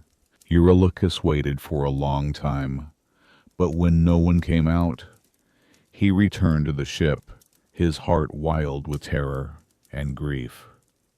He was so distraught he could not speak, but could only weep and gesture, until he finally managed to tell us of our comrade's dreadful fate. At once, I slung my silver-studded sword and my bow over my shoulder and commanded him to lead me back. But Eurylochus clung to my knees and begged me not to go. "Do not force me back there, my king," he pleaded. "Leave me here. You will never return, nor will you save any of our men." I answered him firmly, "Eurylochus, you may stay here by the black ship, eating and drinking. But I must go. A strong necessity is laid upon me." With that, I left the shore and walked inland alone. As I neared Circe's enchanted house, I was met by a young man holding a golden wand. It was the god Hermes. He took my hand in his. "Unhappy man," he said, "where are you going, alone in this unknown land? Your men are penned in Circe's sties. Do you think to set them free? I fear you will not return yourself. But come, I will help you out of this trouble." The god bent down and pulled a plant from the earth. Its root was black, but its flower was as white as milk. The gods call it moly, and it is difficult for mortal men to dig up. "Take this magic herb," Hermes said, "and go to Circe's house. It will protect your mind from her magic. When she gives you the drugged potion, it will not affect you. And when she strikes you with her long wand, you must draw your sharp sword and rush at her as if you mean to kill her. She will be afraid and will invite you to her bed. Do not refuse, for that is how you may win your companion's freedom. But first, you must make her swear the great oath of the blessed gods, that she will not plot any other mischief against you." With that, the god gave me the herb and flew away to Olympus. I did exactly as he had said. Circe invited me in and gave me her potion, but the moly protected me. When she struck me with her wand, I drew my sword. She screamed, fell to my feet, and clasped my knees, looking at me with pure astonishment. "Who are you?" she cried. "No other mortal man has ever resisted this magic. You must be the man of many wiles, Odysseus, whom the golden-wanded god foretold would come here. Put away your sword, and let us go to my bed, so that we may learn to trust one another." I made her swear the sacred oath, and only then did I accept her offer. But even as her maids prepared a great feast, I sat in silence, my heart filled with sorrow. Circe saw this and asked me why. "How can I think of food," I answered, "when my loyal companions are still penned up in your sties like swine?" Hearing this, Circe took her wand, went to the sties, and anointed each pig with another potion. The bristles fell away, and my men were restored to their human forms, but they were younger, taller, and more handsome than before. Our reunion was filled with tears. Even the dread goddess herself was moved. Afterward, Circe urged us to beach our ship and stay with her on the island to rest and regain our strength. I agreed. And so we remained on Aea for a full year, living in comfort, feasting every day on rich meat and sweet wine. But when the seasons had turned, and a year had passed, My men began to remind me of our home. They longed to return. That evening, I went to Circe and asked her to keep her promise and send us on our way. She consented, but she told me that before we could sail for Ithaca, we first had to make another journey, a more dreadful one, still a voyage to the house of Hades. When I told my men that we could not yet sail for home, Odysseus continues, but had to make another journey, first a journey to the dark realm of Hades, to consult the spirit of the blind prophet Tiresias, their hearts broke. They sat down right where they were, on the shore, and began to weep and tear at their hair. The thought of visiting the house of the dead, a place from which no mortal was meant to return, filled them with an unspeakable despair. But their sorrow could not change our fate. As we prepared the ship for this grim voyage, a new tragedy befell us, one we did not even notice at the time. The youngest man in my crew, a man named Elpenor, who was not the bravest of soldiers but was dear to us all, had drunk too much of Circe's wine the night before. Seeking the cool night air, he had climbed onto the roof of her palace to sleep. When he was startled awake in the morning by the sounds of our departure, he forgot where he was. He stood up, missed the ladder, and fell from the great height, breaking his neck. His soul flew down to Hades before his body was even missed. In our haste and our sorrow, we left him there, unburied and unmourned. Circe provided us with a black ram and a black ewe for the sacrifice, and she sent a magical wind to guide our ship. We sailed all day under a full sail, and as the sun set, our ship reached the deep-running river of Oceanus, which marks the boundary of the world. We had come to the land of the Cimmerians, a place of perpetual gloom. The sun never looks down upon this land with its shining rays, not when it rises in the heavens, nor when it sets in the west. A deadly, endless night is spread over its unhappy people.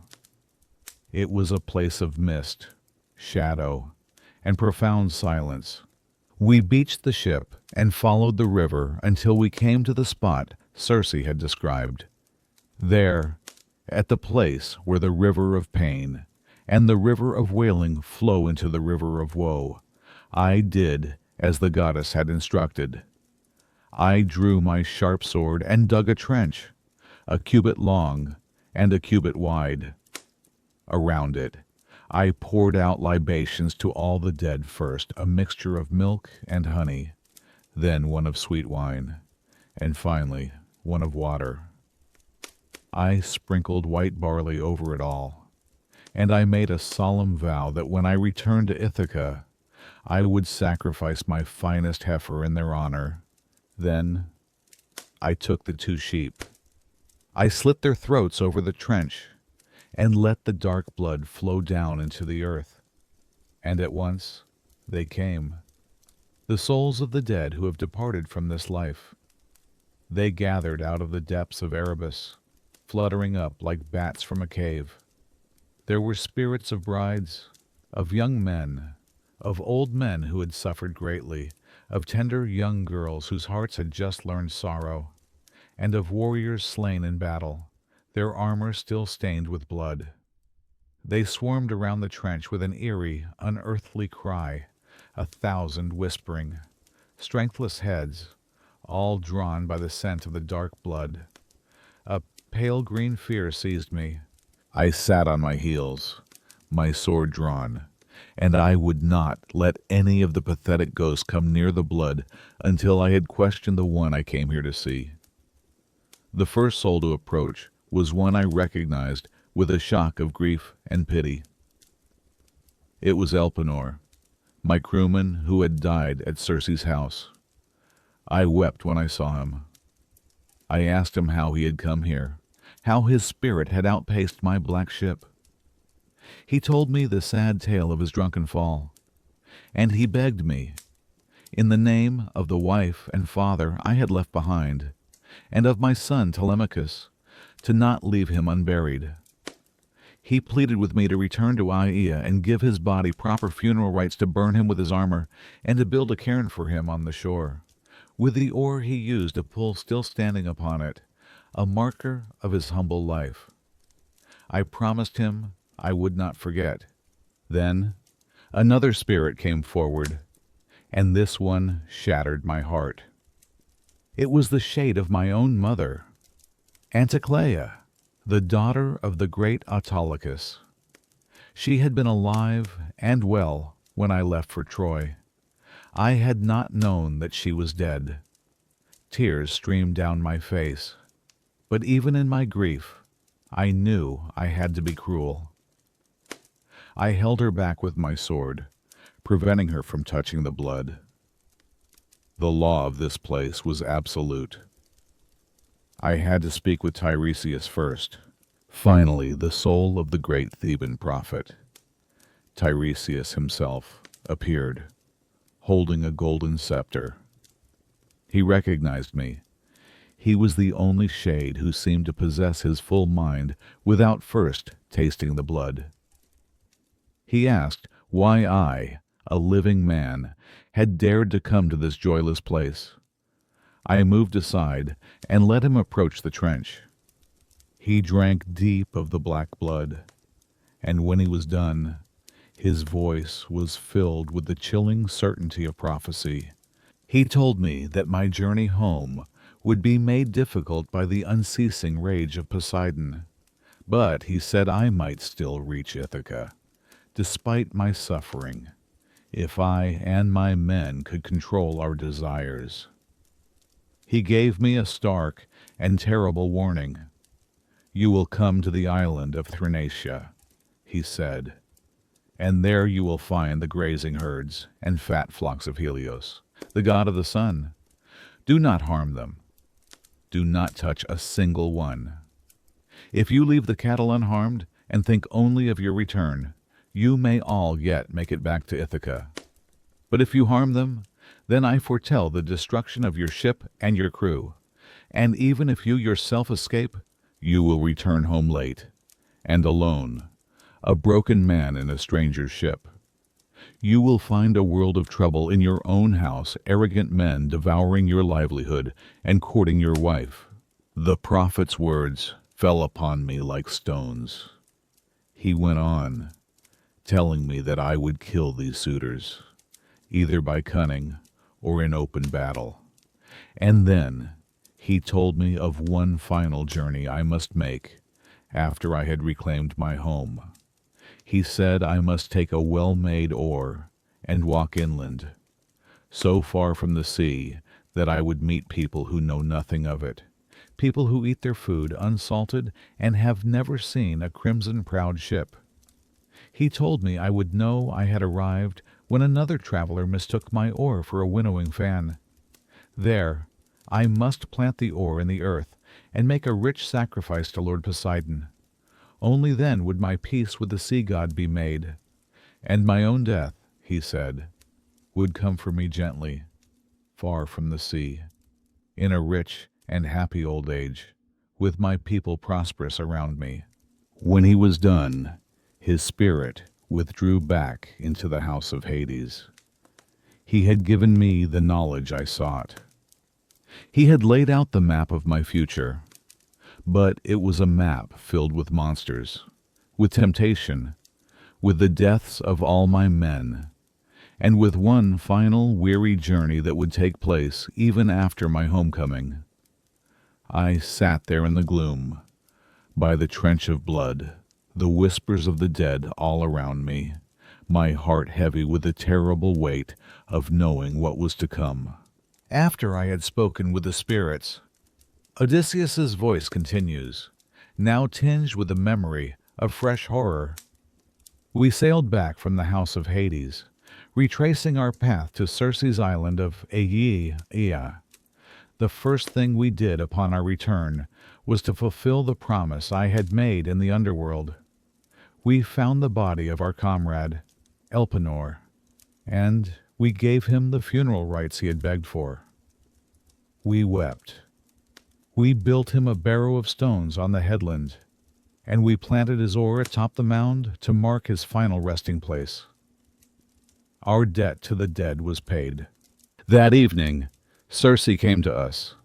She brought bread, meat, and wine, and she sat among us, giving us one final set of warnings for the perilous journey that still lay ahead. She described the path with chilling clarity, foretelling the trials we were about to face. Her first warning was of the sirens. "You will come to the island of the sirens," she said, her voice low and serious. "They sit in a meadow, surrounded by a great pile of the bones of dead men, with the skin still shriveling upon them.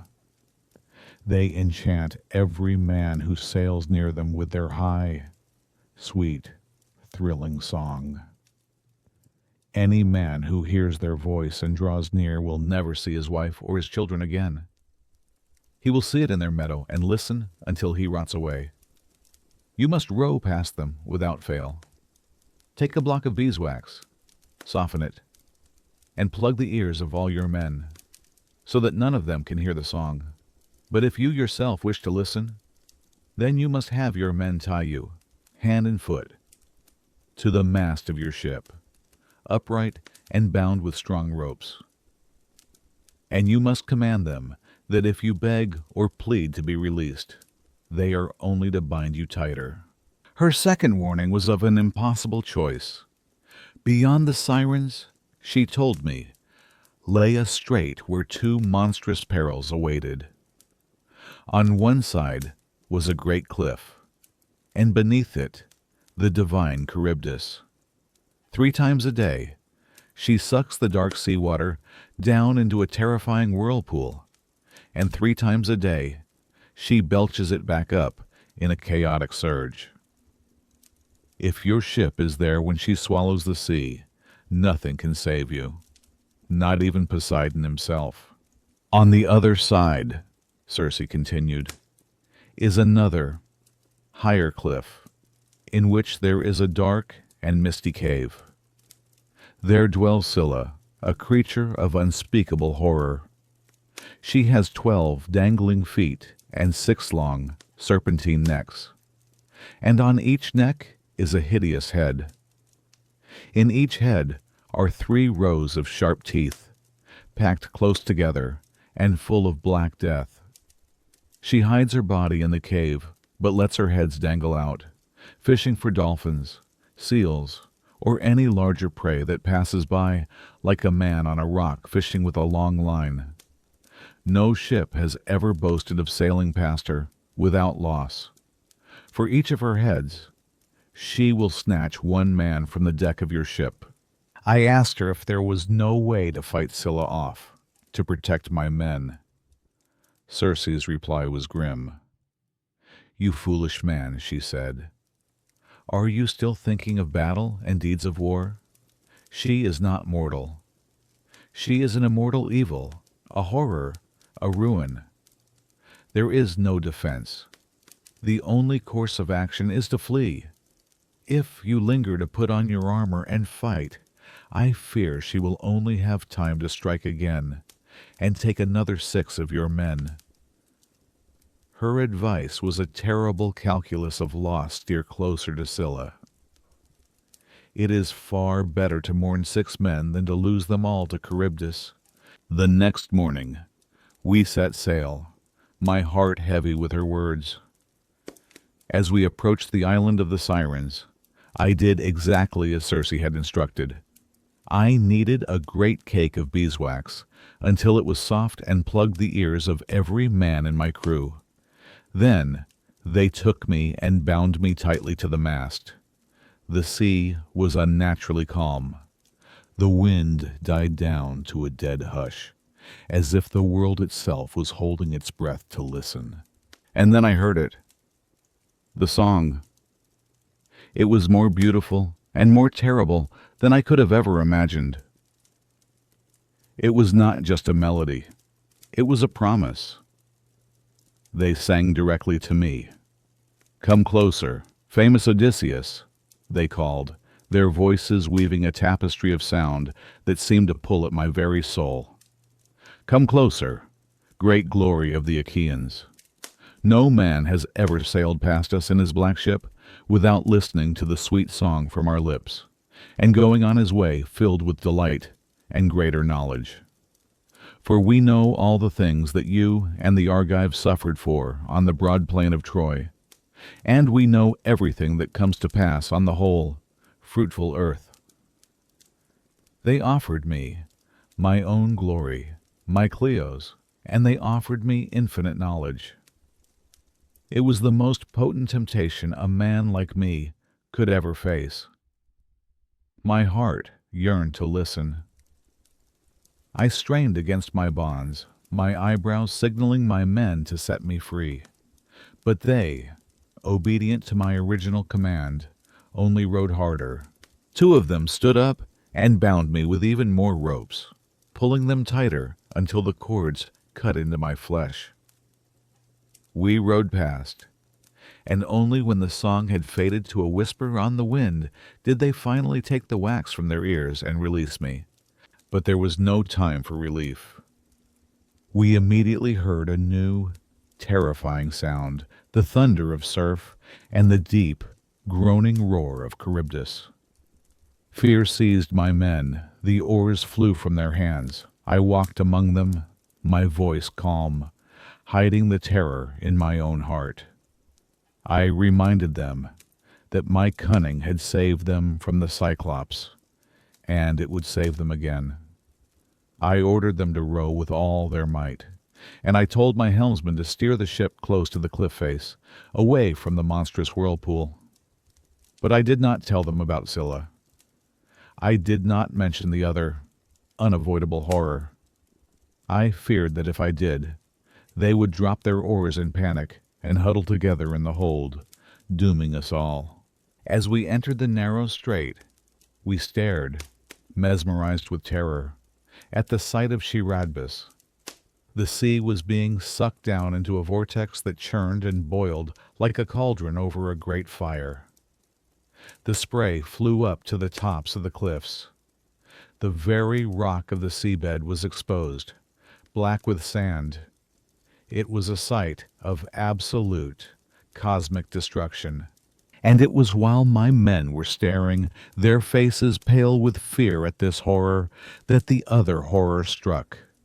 Silently, swiftly, Scylla lunged from her cave.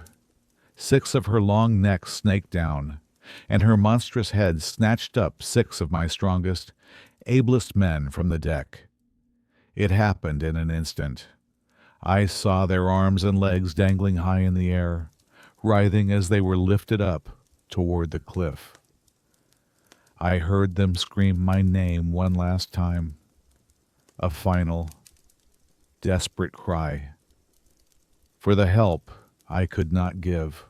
I saw them at the mouth of her cave, being devoured, still screaming, still reaching for me.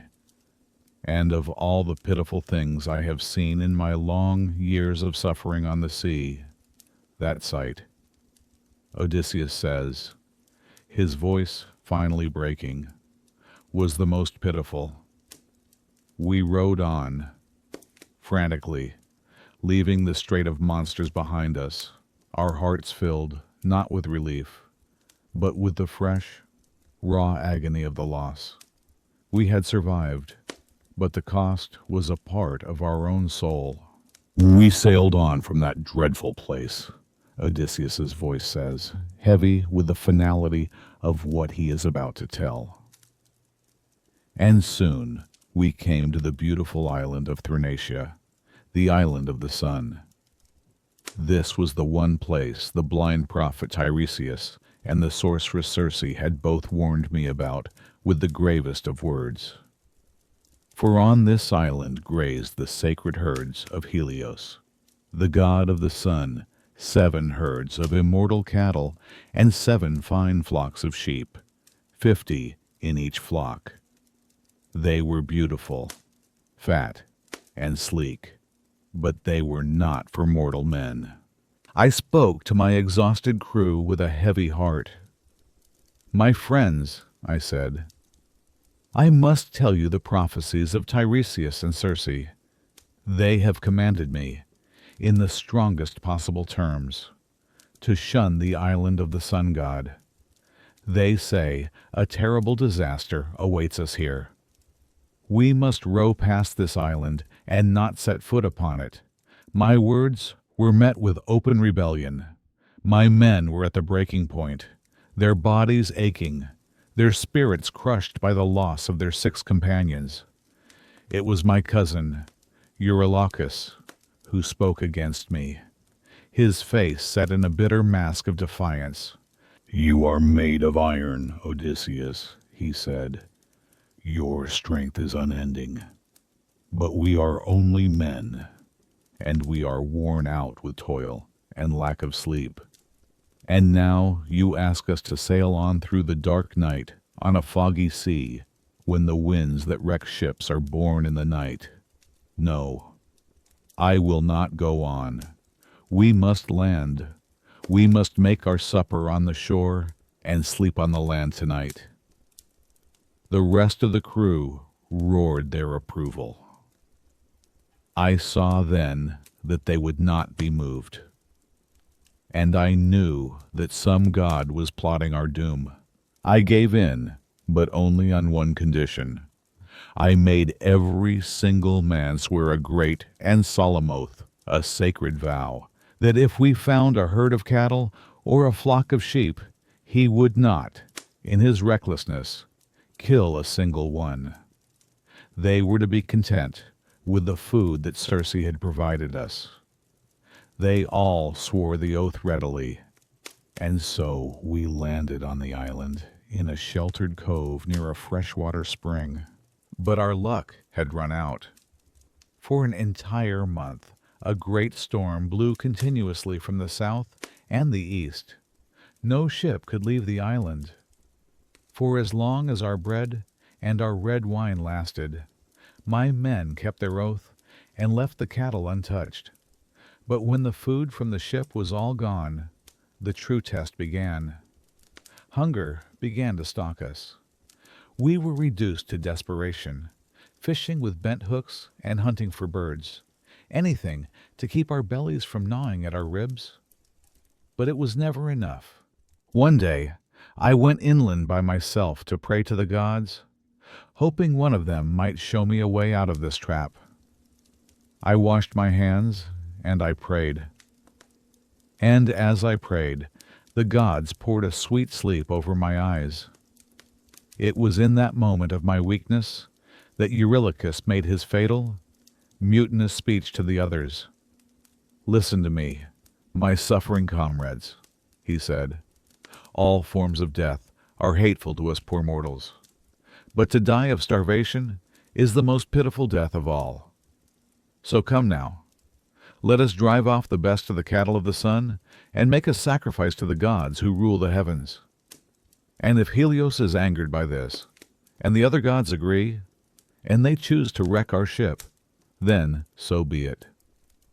I would rather gulp down the salt water and die once and for all, than to be wasted away by a slow, gnawing hunger on this desolate island." His evil counsel won them over. They drove off the finest of Helios's cattle. Because they had no barley for the rites, they used fresh oak leaves. Because they had no wine for libations, they used water. They performed their makeshift sacrifice, and then they began to roast the meat on spits. It was the smell of the roasting flesh that woke me from my sleep. I knew at once what they had done. I let out a great cry of despair, for I knew that our doom was now sealed. And at that very moment, a nymph, a daughter of Helios, flew to her father to tell him of the sacrilege.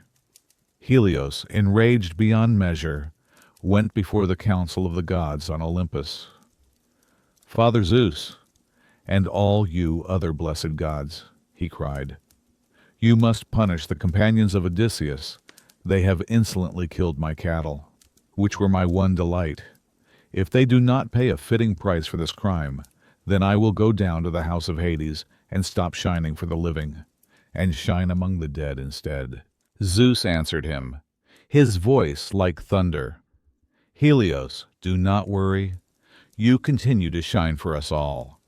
I myself will strike their fast ship with a single, white-hot bolt of lightning, and I will shatter it to pieces in the middle of the wine-dark sea." Back on the island, strange and terrible omens began to appear.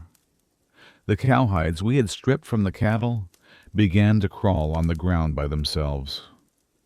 The meat on the spits, both roasted and raw, began to make a sound, the lowing, moaning sound of living cows. But my men, deaf to the warnings, continued their feast for 6 more days. On the 7th day, the winds finally died down. The sea grew calm. We set sail, thinking we had escaped. But once we were out of sight of land, with only the sea and the sky around us, Zeus sent a dark cloud to hover over our ship. The sea beneath it turned black. A great wind came, snapping both of the forestays of the mast, which came crashing down, striking the helmsman and crushing his skull. And then, at the same moment, a bolt of lightning from Zeus struck the ship. It was filled with the smell of sulfur. The entire vessel disintegrated. My men were all thrown into the sea. They were carried for a moment on the waves like seagulls, and then the god took away their day of returning. They were all gone. I alone was left. I lashed the broken mast and keel together and clung to this makeshift raft. The wind now blew me back the way I had come, back towards the Strait of Scylla and Charybdis. I arrived just as Charybdis was sucking down the sea. I was lifted up towards the great fig tree that grew on the cliff above her, and I clung to its branches like a bat, with nothing to set my feet on, waiting for her to vomit my raft back up. Hours later, she did. I let go, fell back into the water beside my wreckage, and paddled away with my hands as fast as I could. Scylla, thankfully, did not see me.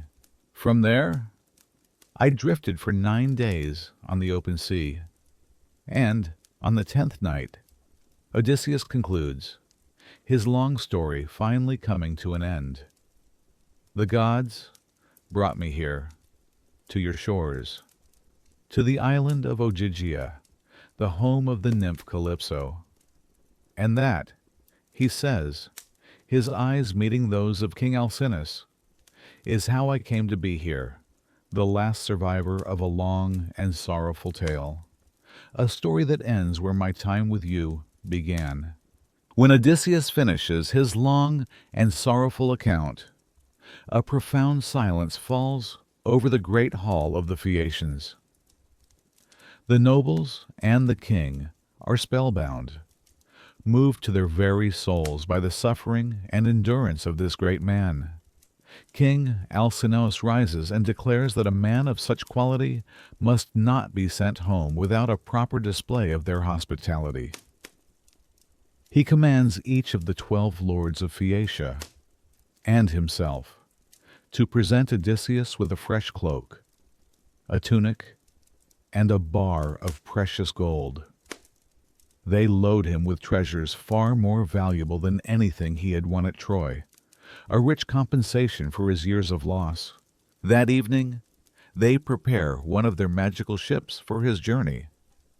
The Phaeacian ships are not like mortal vessels. They have no helmsman or steering oars, for they have minds of their own. They know the cities and fertile fields of all men, and they cross the great gulf of the sea, veiled in mist and cloud, with no fear of being wrecked or lost. They make a soft bed for Odysseus on the deck, and as the ship pulls away from the shore, a deep, sweet, and wonderfully sound sleep falls upon his eyelids, a sleep very much like death, a divine gift to finally quiet his ever-wandering mind and troubled heart. As he sleeps, the ship glides across the sea, faster than a falcon, leaving a dark purple wake behind it. It is a smooth, dreamless passage. And by the time dawn is approaching, the ship has reached the shores of Ithaca. The sailors find the harbor of Phorcys, the old man of the sea, a place sheltered by two high headlands and watched over by a leafy olive tree. Here, the water is always calm. They gently lift the sleeping Odysseus from the ship, still wrapped in his linen sheet and shining rug, and they place him on the sand. They then carefully unload all the bronze cauldrons, the bowls, and the bars of gold, stacking the treasure at the foot of the olive tree, away from the main path so that no traveler might steal it before Odysseus awakens. And then, their duty done, they turn their ship for home. When Odysseus finally awakens, his long homecoming does not end in joyful recognition.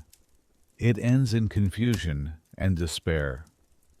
For the goddess Athena, wanting to keep his return a secret, has shrouded the entire island in a thick, magical mist. The land looks strange and alien to him.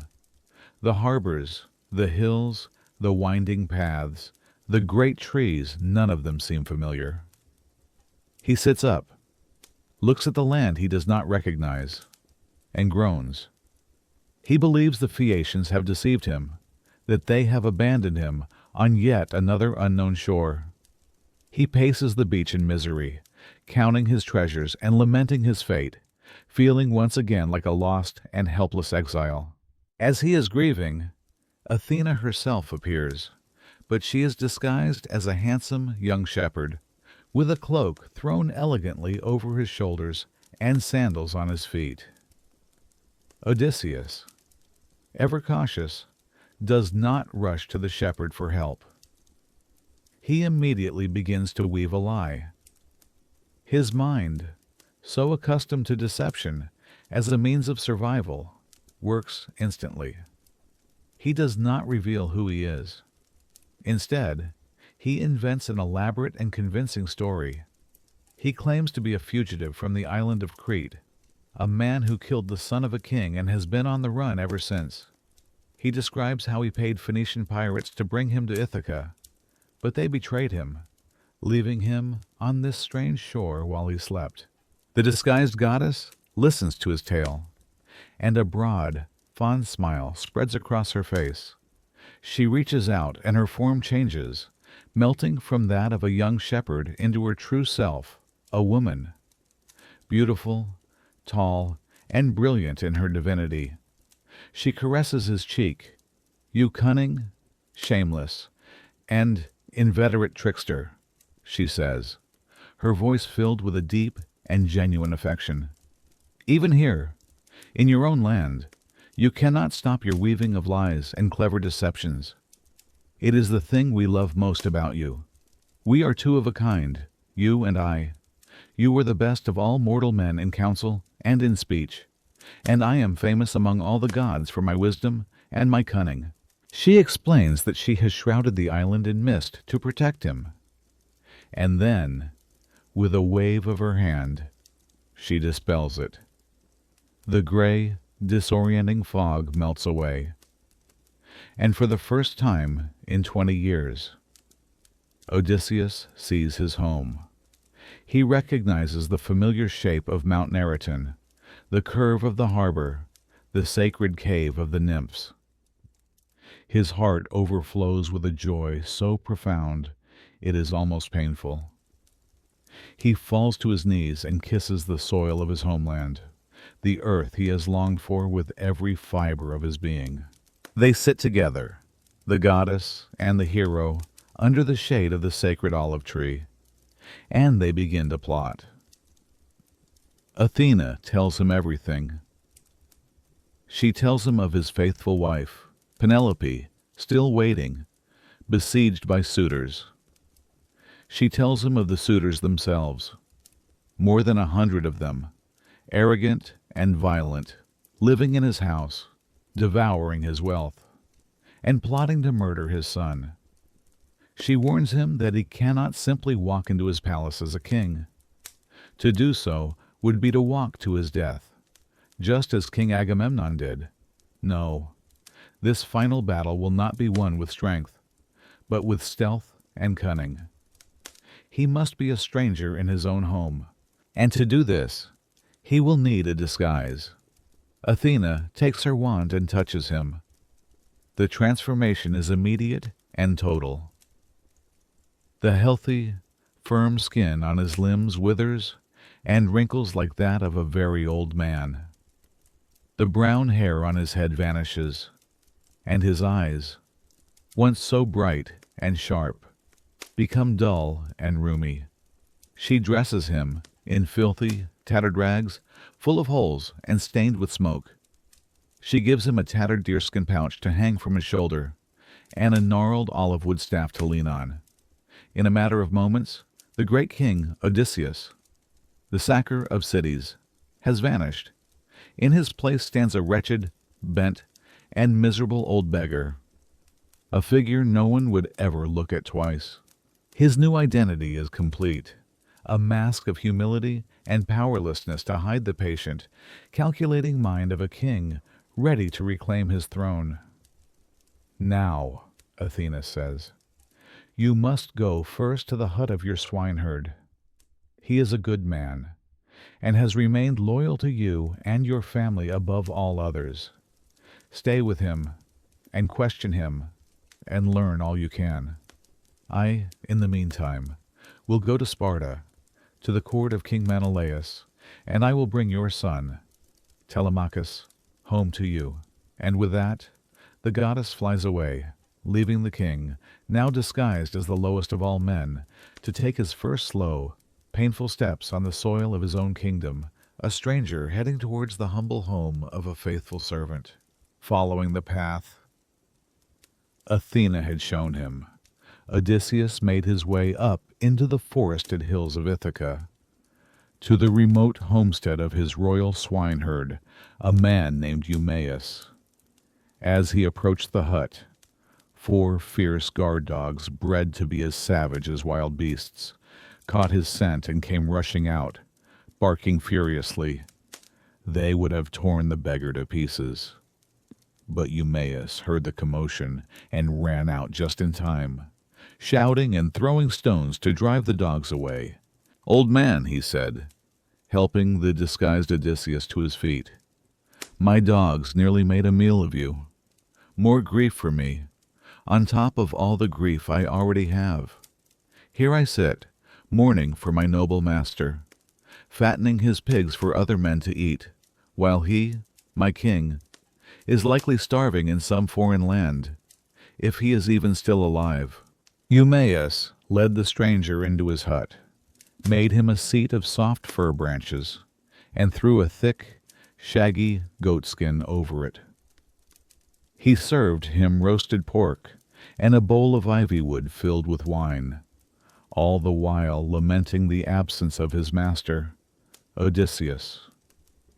The swineherd's loyalty was a tangible thing, a deep and aching presence in the small, smoky hut. He spoke of Odysseus not just as a king, but as a kind and gentle master whom he loved like a brother. He cursed the suitors for their arrogance and waste, and he despaired that he would never see his lord again. Odysseus, his heart warmed by the man's devotion, decided to test him. He told Eumaeus an elaborate, fabricated story of his own travels, and, at the end of it, he swore an oath that Odysseus would soon return, before the month was out. But Eumaeus, who had heard too many false promises from travelers hoping for a reward, just shook his head sadly. "Do not try to comfort me with lies, old man," he said. I have given up hope. My master is dead. Meanwhile, in Sparta, Athena appeared to Telemachus. She urged him to return to Ithaca at once, telling him that his mother was being pressured to marry one of the suitors, and warning him that the suitors themselves were planning to ambush his ship in the straits and kill him. She gave him tactical advice on how to evade their trap. Telemachus obeyed immediately. He sailed for home, and, following the goddess's counsel, he landed on the coast of Ithaca and went directly on foot to the swineherd's hut, the very place where his father, disguised and unknown, was waiting. Eumaeus was overjoyed to see his young master safe and sound. He fussed over him like a father, weeping with relief. Telemachus asked about his mother, and Eumaeus told him she was still waiting patiently in the palace. Telemachus then sent the loyal swineherd on an errand to go to Penelope in secret and tell her that her son had returned safely from his journey. Now Odysseus and Telemachus were left alone in the hut. And at that moment, Athena appeared at the doorway. She was visible only to Odysseus. She nodded to him, a silent signal that the time had come. Odysseus walked outside. The goddess touched him with her golden wand. Instantly, the magical disguise vanished. He was himself again, tall, powerful, his skin fresh, his jaw firm, dressed once more in a clean tunic and cloak. When he stepped back into the hut, Telemachus gasped. He stared, terrified, and looked away, certain that he was in the presence of a god.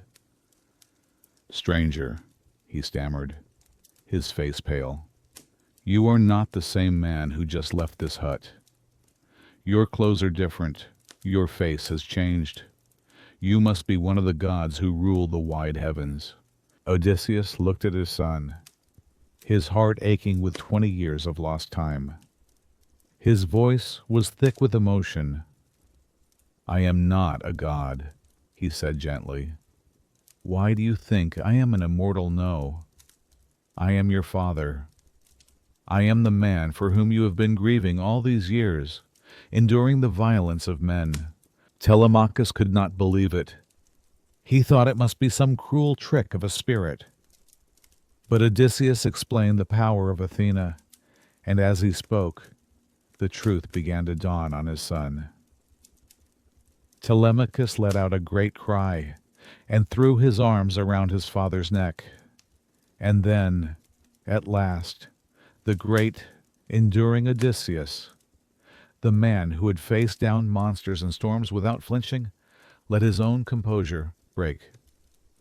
The father and son stood there, in the middle of the small, rustic hut, holding each other and weeping. Their cries were loud and piercing, more keen than the cries of eagles or vultures whose young have been stolen from the nest. They wept for the years they had lost, for the pain they had both endured, and for the joy of a reunion they had both thought impossible. When their tears were spent, they began to plot. Odysseus, his mind once again sharp and strategic, laid out the plan for their vengeance against the suitors. Later that day, they walked together towards the town. Odysseus was once again transformed into the old, wretched beggar. As they approached the outer gates of the palace, they saw a pathetic sight. Lying on a great pile of dung, which was waiting to be carted off to fertilize the fields, was an old hunting dog. He was infested with ticks, weak with age, and utterly neglected. This was Argos, the dog that Odysseus himself had raised from a puppy, but whom he had to leave behind when he sailed for Troy. For 20 years, the dog had waited. And now, as the old beggar drew near, something stirred in the old dog. He heard his master's voice. even though it was just a low murmur to the swineherd. He caught the scent of the man who had raised him 2 decades ago. He could not stand. He did not have the strength to run to his master, but he recognized him. He dropped his ears and, with a final effort, he thumped his tail in the dust. Odysseus saw him. He saw the flicker of recognition in his old dog's eyes, and he had to turn his head away to hide a sudden, silent tear from Eumaeus. "It is a shame," he said, his voice carefully controlled, "that such a fine-looking dog is left to rot on a dung heap." He could not go to him. He could not touch him. To do so would betray his disguise. He had to walk on, leaving his faithful companion behind. And as Odysseus, the beggar king, stepped through the gates of his own palace for the first time in 20 years, the dog Argos, having fulfilled his own long vigil, having seen his master one last time, was finally released from life. The darkness of death closed his eyes, his long wait finally, mercifully, over. Odysseus, in the guise of a stooped and wretched old beggar, steps across the stone threshold of his own palace. The great hall, once a place of noble order, is now a scene of chaos. The arrogant suitors are feasting, drinking, and amusing themselves with loud games and even louder boasts. As Odysseus makes his way among the tables, begging for scraps as any beggar would, most of the men toss him a piece of bread or meat out of a casual sense of pity. But their leader, the most arrogant and violent of them all, a man named Antinous, is filled with scorn. He insults the old beggar, questioning why he has come to spoil their feast. Odysseus, playing his part, answers with a humble story of misfortune. This only enrages Antinous further. With a curse, he picks up a heavy wooden footstool and hurls it at Odysseus, striking him hard in the back. The blow would have felled a lesser man, but Odysseus stands as firm as a rock, shaking his head in silent sorrow, his mind already filled with thoughts of the vengeance to come. He swallows the pain and the humiliation, his incredible self-control a silent testament to the king hiding beneath the rags. From her chambers above the hall, Penelope hears the sickening thud of the stool and the cruel laughter of the suitors. Her heart aches for the poor stranger who has been so brutally mistreated in her home. Filled with a mix of compassion and her ever-present, desperate hope for news, she sends for the swineherd, Eumaeus, and tells him to bring the beggar to her. "Perhaps," she says, "he has traveled far. Perhaps he has heard some word of my long-lost husband." That evening, Odysseus is led into Penelope's presence, and so begins one of the strangest and most poignant conversations in all of mythology. They sit across from each other, a husband and a wife who have not seen each other in 20 years, but only one of them knows it. The scene is thick with a heavy, unspoken sadness. Penelope questions the stranger, asking who he is and where he is from. Odysseus, ever cautious, at first deflects, saying his story is too full of pain to tell. But then he begins to weave. He creates for her another masterpiece of deception, a rich and detailed lie. He tells her he is a nobleman from Crete, a man named Aethon, who has fallen on hard times after many adventures. And he tells her that yes, many years ago, he had the honor of hosting a great hero who was on his way to Troy, Odysseus. Penelope listens, her heart guarded. She has heard too many such stories from men seeking favor. "If you truly knew my husband," she says, her voice trembling slightly, a test in her question. Then tell me what he wore. Describe him to me. This is the moment Odysseus has been waiting for. He describes, in perfect detail, a magnificent purple cloak that Odysseus used to wear, fastened with a golden brooch. And he describes the brooch itself, with an artist's eye on it, was a design of a hunting dog, its paws holding down a spotted fawn that was writhing in its grip. The detail is so precise, so irrefutable, that it shatters Penelope's defenses. It is a memory brought to life. She breaks down and weeps. Her tears a flood of 20 years of pent-up grief, of waiting, of fearing the worst. Odysseus must watch his own wife mourn for him, his own heart breaking, but his face remains a stony, unreadable mask. When her tears subside, he offers her a sliver of hope. He tells her a final part of his story, that he has recently heard news that Odysseus is alive. He's nearby, in fact, gathering treasure, and he will be home before the new moon rises. Penelope wants to believe him, but her heart has been disappointed too many times. Still, she is moved by the stranger's kindness and the news he brings. She promises him that if what he says is true, she will treat him as an honored friend and shower him with gifts. And as a sign of her respect for him as a guest, she tells her maids to prepare a comfortable bed for the stranger. And then she adds another command, a customary act of honor for a revered guest.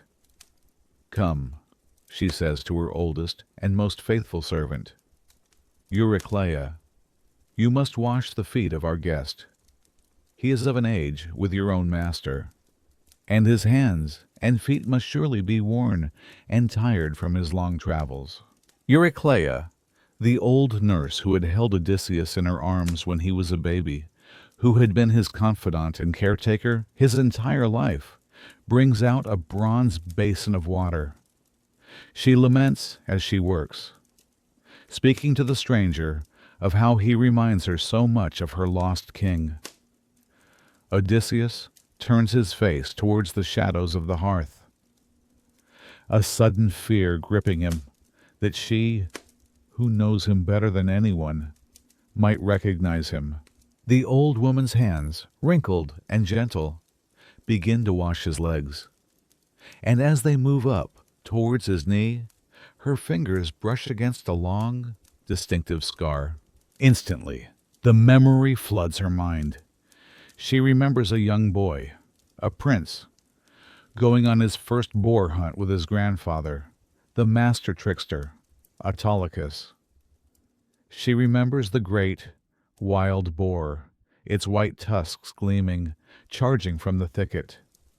She remembers the boy's courage, and the deep, gashing wound the boar's tusk left in his thigh, just above the knee, a wound she herself had carefully tended and bandaged. It is a scar she would know anywhere. Her breath catches in her throat. The foot she is holding slips from her grasp and clatters into the basin, spilling water across the floor. Her eyes, wide with a mixture of shock, joy, and disbelief, fly up to his face, and in the set of his jaw, in the light of his eyes, she sees him. It is him. It is her master. Tears well up, and her mouth opens to let out a cry of joy, a cry that would have alerted the entire palace and brought their whole plan crashing down in ruin. But Odysseus acts with the speed of a predator. With his right hand, he seizes the old woman's throat, gently but firmly, choking off her cry. With his other hand, he pulls her close. "Nurse," he whispers, his voice a low, urgent threat. "Do you want to destroy me? Yes. It is I, home after 20 years of suffering. But you must be silent. If you speak a single word, I swear to you, when I am killing the suitors, I will not spare even you, my own nurse, when I kill the other women of this house." The old woman is terrified, but her love and loyalty are stronger than her fear. She nods, tears streaming down her face, and swears her silence. The secret is now safe, shared between the king, his son, and the faithful old nurse. The conspiracy within the palace walls is growing, a silent, deadly current moving just beneath the surface, waiting for the moment to rise. That night, after her strange and moving conversation with the beggar, Penelope felt a new resolve settle in her heart. The goddess Athena, it is said, came to her in her sleep and inspired her next move. The time for waiting, for weaving and unweaving, was over. The next day, she went to the suitors in the great hall, her face veiled and her bearing as regal as ever, and she made an announcement that sent a jolt of greedy excitement through the room. She would, at last, choose a husband. "Listen to me, you proud suitors," she declared, her voice ringing with a finality that silenced them all. "Whoever wishes to win my hand must now prove himself worthy. I will bring out the great bow of my husband, the divine Odysseus, the man who can most easily string this bow, and then shoot an arrow clean through the sockets of 12 axes, which I will have set up in a row. That is the man I will follow from this house, leaving behind the home of my marriage, a place so beautiful and filled with memories, I know I will dream of it for the rest of my life."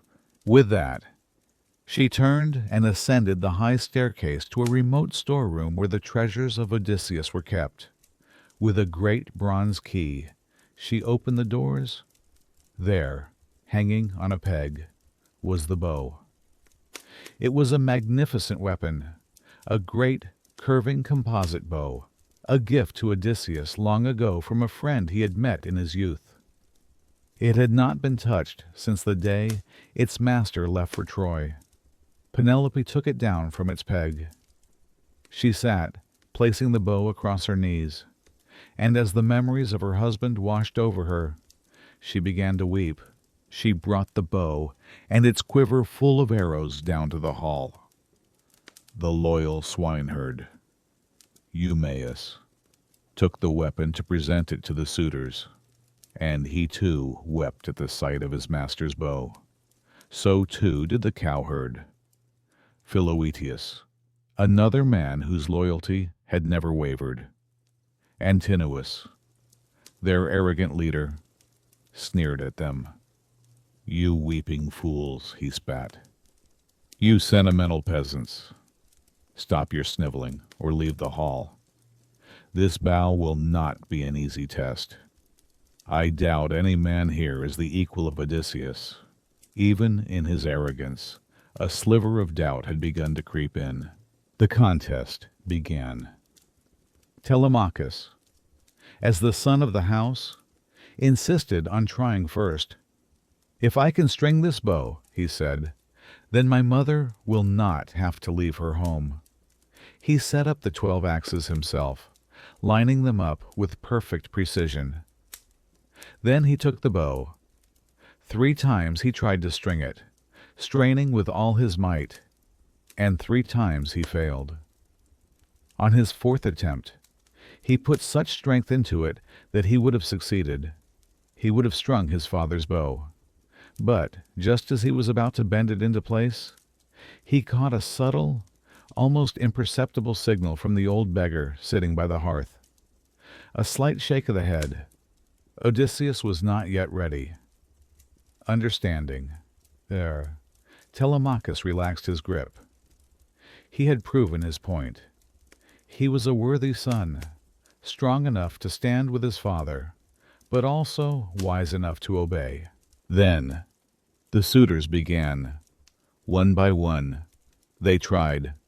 The first, a man named Leodes, could barely even bend the bow, and he gave up in disgust, declaring that this weapon would be the death of them all. They tried to make it easier, rubbing the bow with tallow and warming it by the fire to make it more pliable.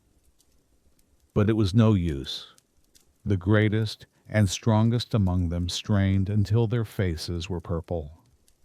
But none possessed the godlike strength required to string the great bow of Odysseus.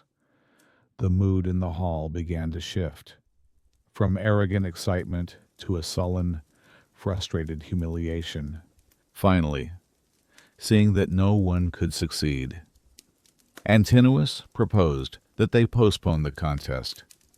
"It is the feast day of the great archer god, Apollo," he declared. "It would be wrong to continue. Let us rest tonight. Tomorrow we will make rich sacrifices to Apollo, and then we will try the bow again." The others readily agreed, relieved to have an excuse for their failure. It was in this moment of distraction that Odysseus acted. He quietly motioned for the swineherd Eumaeus and the cowherd Philoetius to follow him outside. In the courtyard, away from the prying eyes of the suitors, he turned to them. "What would you do," he asked, his voice low, "if your master, Odysseus, were to suddenly return? Would you fight for him, or for the suitors?" Both men swore instantly that they would fight for their king until their last breath. Seeing their unwavering loyalty, Odysseus decided to trust them. "I am he," he said simply. "I am home, after 20 years of suffering."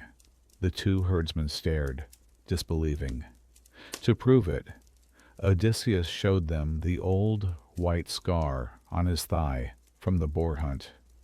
They gasped, and then they broke down, weeping with joy, throwing their arms around their master and kissing his head and shoulders.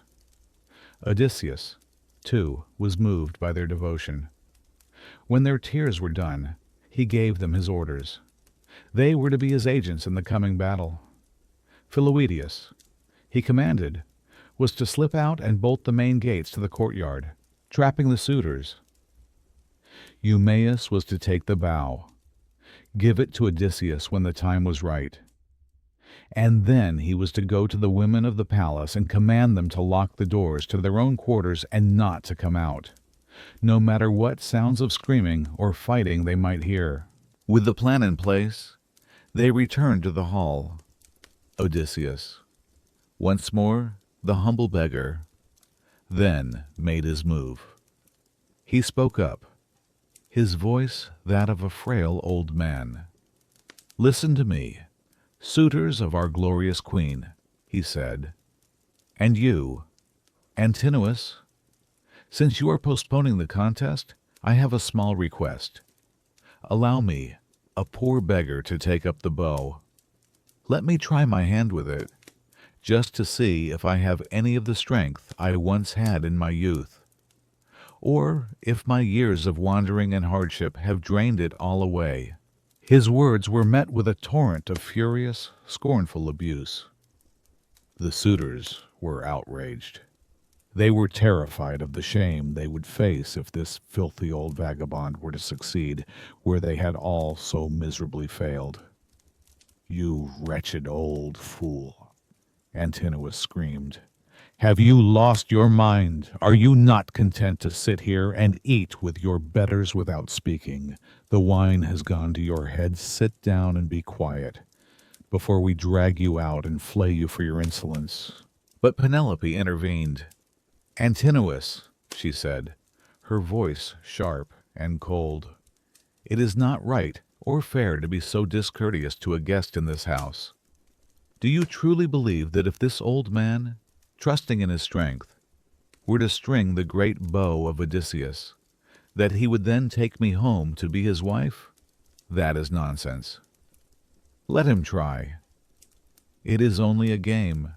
She promised that if the stranger succeeded, she would not marry him, but she would reward his strength with a fine new cloak and tunic, a sharp spear to defend himself, and safe passage wherever he wished to go. It was then that Telemachus took command. With a new authority in his voice, he stepped forward. "Mother," he said, "the bow is mine to give or to refuse. No one has a greater right than I. You should go now to your own chambers and attend to your own work, the loom and the spindle. Let the men worry about the contest. For I," he said, his voice ringing through the hall, "am the master of this house." Penelope was stunned, but pleased by her son's sudden display of authority. She returned to her rooms. Telemachus then turned to the swineherd. "Eumaeus," he commanded, "take the bow and give it to the stranger."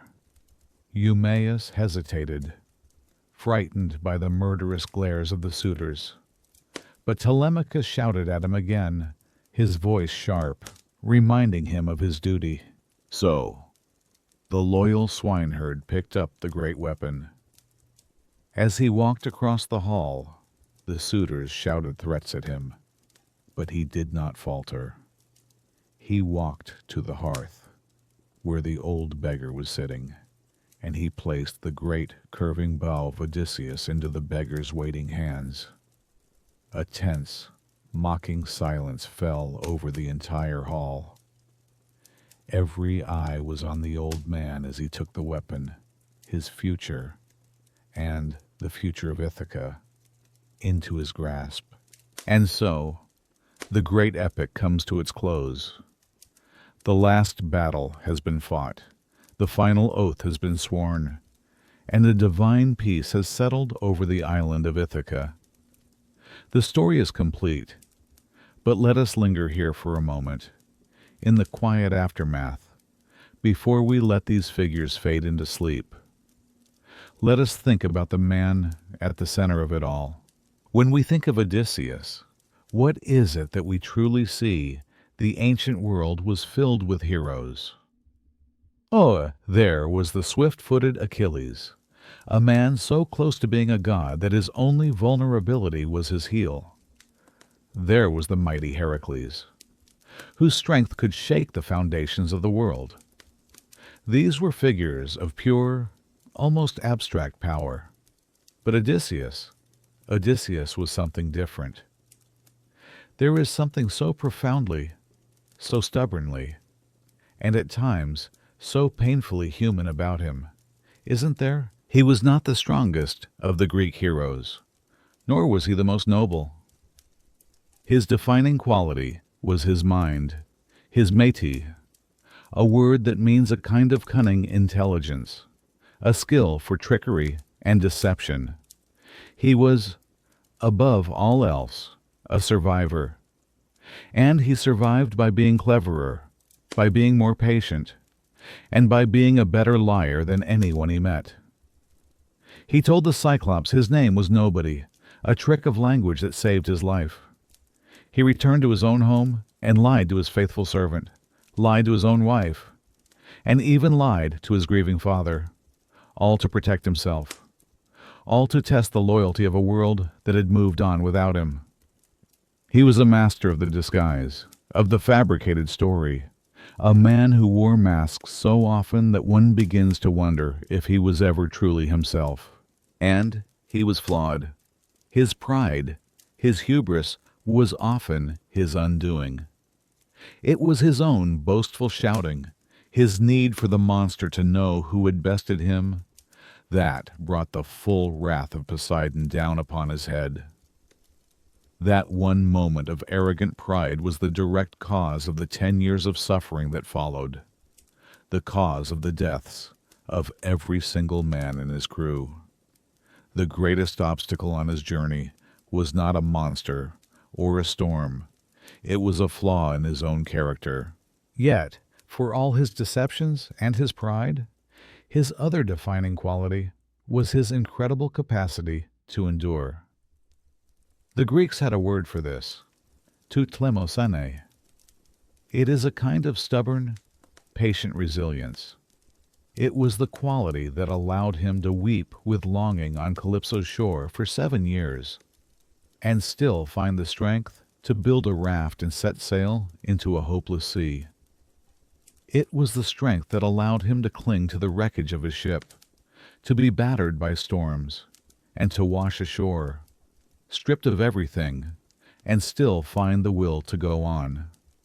It was the heart of iron that allowed him to sit in his own hall, dressed as a beggar, and endure the insults and the blows of lesser men, all while patiently waiting for the perfect moment to reclaim his life. He suffers, perhaps more than any other hero. But unlike others, his suffering is not always a grand, tragic spectacle. Much of it is quiet. It is the internal agony of homesickness, the exhaustion of constant vigilance, the pain of being a stranger among his own people. And perhaps this is why his story has echoed through the ages, why we are still telling it tonight. Achilles is a figure we can admire, but Odysseus is a figure we can understand. His journey is a reflection of our own. We are not always strong or noble. We make mistakes born of our own pride. We are sometimes forced to be cunning simply to survive in a world that is not always kind. And we all, in our own way, carry a deep and profound longing for a place of peace, a place to call home. Odysseus is the patron saint of the long, difficult journey. He is a hero not because he was perfect, but because he was profoundly imperfect. And yet, he never, ever gave up. He was more than just a man, yes, with a mind blessed by a goddess. But he was always, thankfully, less than a god, his heart forever tethered to his mortal home. And so, we come to the quiet heart of the story, the question that drives every storm, every battle, and every tear.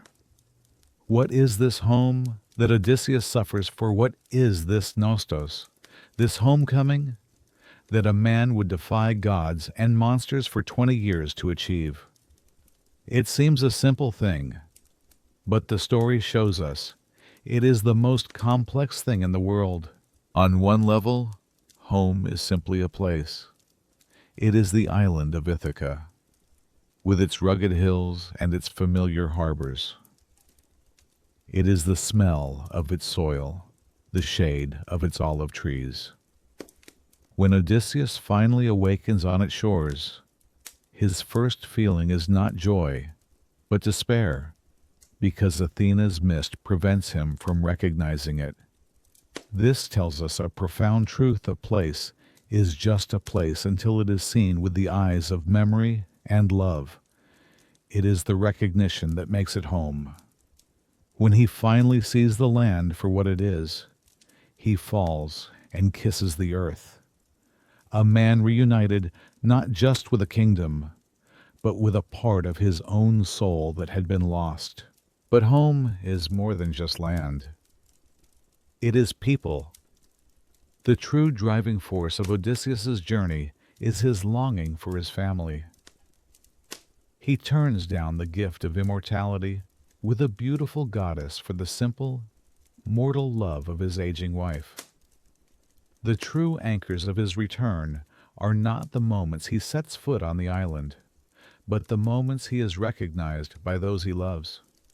It is the embrace of his son, Telemachus, a man he last saw as an infant, their shared tears washing away 2 decades of separation. It is the quiet, final thump of his old dog's tail, a lifetime of loyalty expressed in one last, heartbreaking gesture. And most powerfully, it is the final reunion with Penelope, a meeting of 2 minds and 2 souls so deeply intertwined that their secret knowledge of a bed carved from a living tree becomes the only proof that matters. Home is the place where you are known. And finally, home is a return to one's true self, to one's identity. Throughout his long journey, Odysseus is forced to be many things. He is a warrior, a castaway, a storyteller, a prisoner, and most pointedly, a beggar. He is called nobody in the cave of a monster. He is a nameless stranger in the court of the Phaeacians. He is a wretched old man in his own palace. All of these are masks he must wear to survive, but none of them are who he truly is. His true identity is Odysseus, son of Laertes, husband of Penelope, king of Ithaca. The entire journey is a struggle to reclaim that name. The slaughter of the suitors is not just an act of revenge. It is a violent and necessary act of reclaiming his identity as the master of his own house. But the great and final truth of the Odyssey is a bittersweet one. It is the truth that you can never truly go home again, not to the same home you left behind. 20 years is a lifetime. The world moves on. When Odysseus returns, Ithaca is not the same kingdom he left. It has been corrupted and consumed by the suitors. His son is not the baby he left in the cradle, but a man he must learn to know. His wife is not a young bride, but a queen hardened by grief and deep suspicion. And he himself is no longer the proud, confident king who sailed for Troy. He is a man haunted by loss, scarred by trauma, and changed forever by his suffering. The homecoming, the nostos, is not the end of the story. It is the beginning of the next, more difficult chapter. It is the beginning of the slow, quiet work of rebuilding. Rebuilding a family. Rebuilding a kingdom. Rebuilding a life from the ruins of the past. Home, the epic seems to tell us, is not a final destination you arrive at. It is a thing you must constantly, patiently, and lovingly rebuild every single day for the rest of your life. And so, our story draws to its close, not with the clash of swords or the grand pronouncements of gods, but in the quiet peace of a country evening.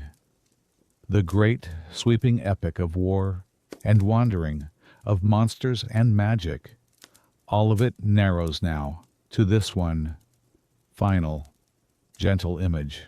Picture him now, if you will, not the warrior on the plains of Troy, not the cunning trickster in the Cyclops' cave, not the weeping castaway on a distant shore, and not the blood-spattered king in his own hall. See him simply as a man at the end of a very long day. He is at his father's farm, as the sun begins to set over the hills of Ithaca. The light is soft and golden, filtering through the silvery leaves of the olive trees.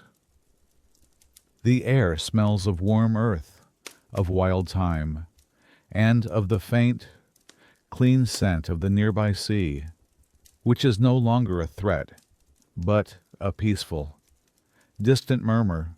He is sitting with his father, Laertes, whose hands, though old, are now steady. The old king is no longer bent with grief, but sits with a quiet dignity, his life's great sorrow finally healed. And beside them is Telemachus, no longer a boy filled with restless anger, but a young man, calm and confident, who has found his father and, in doing so, has found his own place in the world. Perhaps Penelope is there too, her presence a quiet, steady warmth, the anchor that held their home together.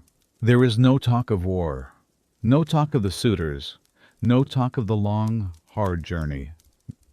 That is all done. The ghosts have been laid to rest. The vengeance has been taken. The peace has been sworn.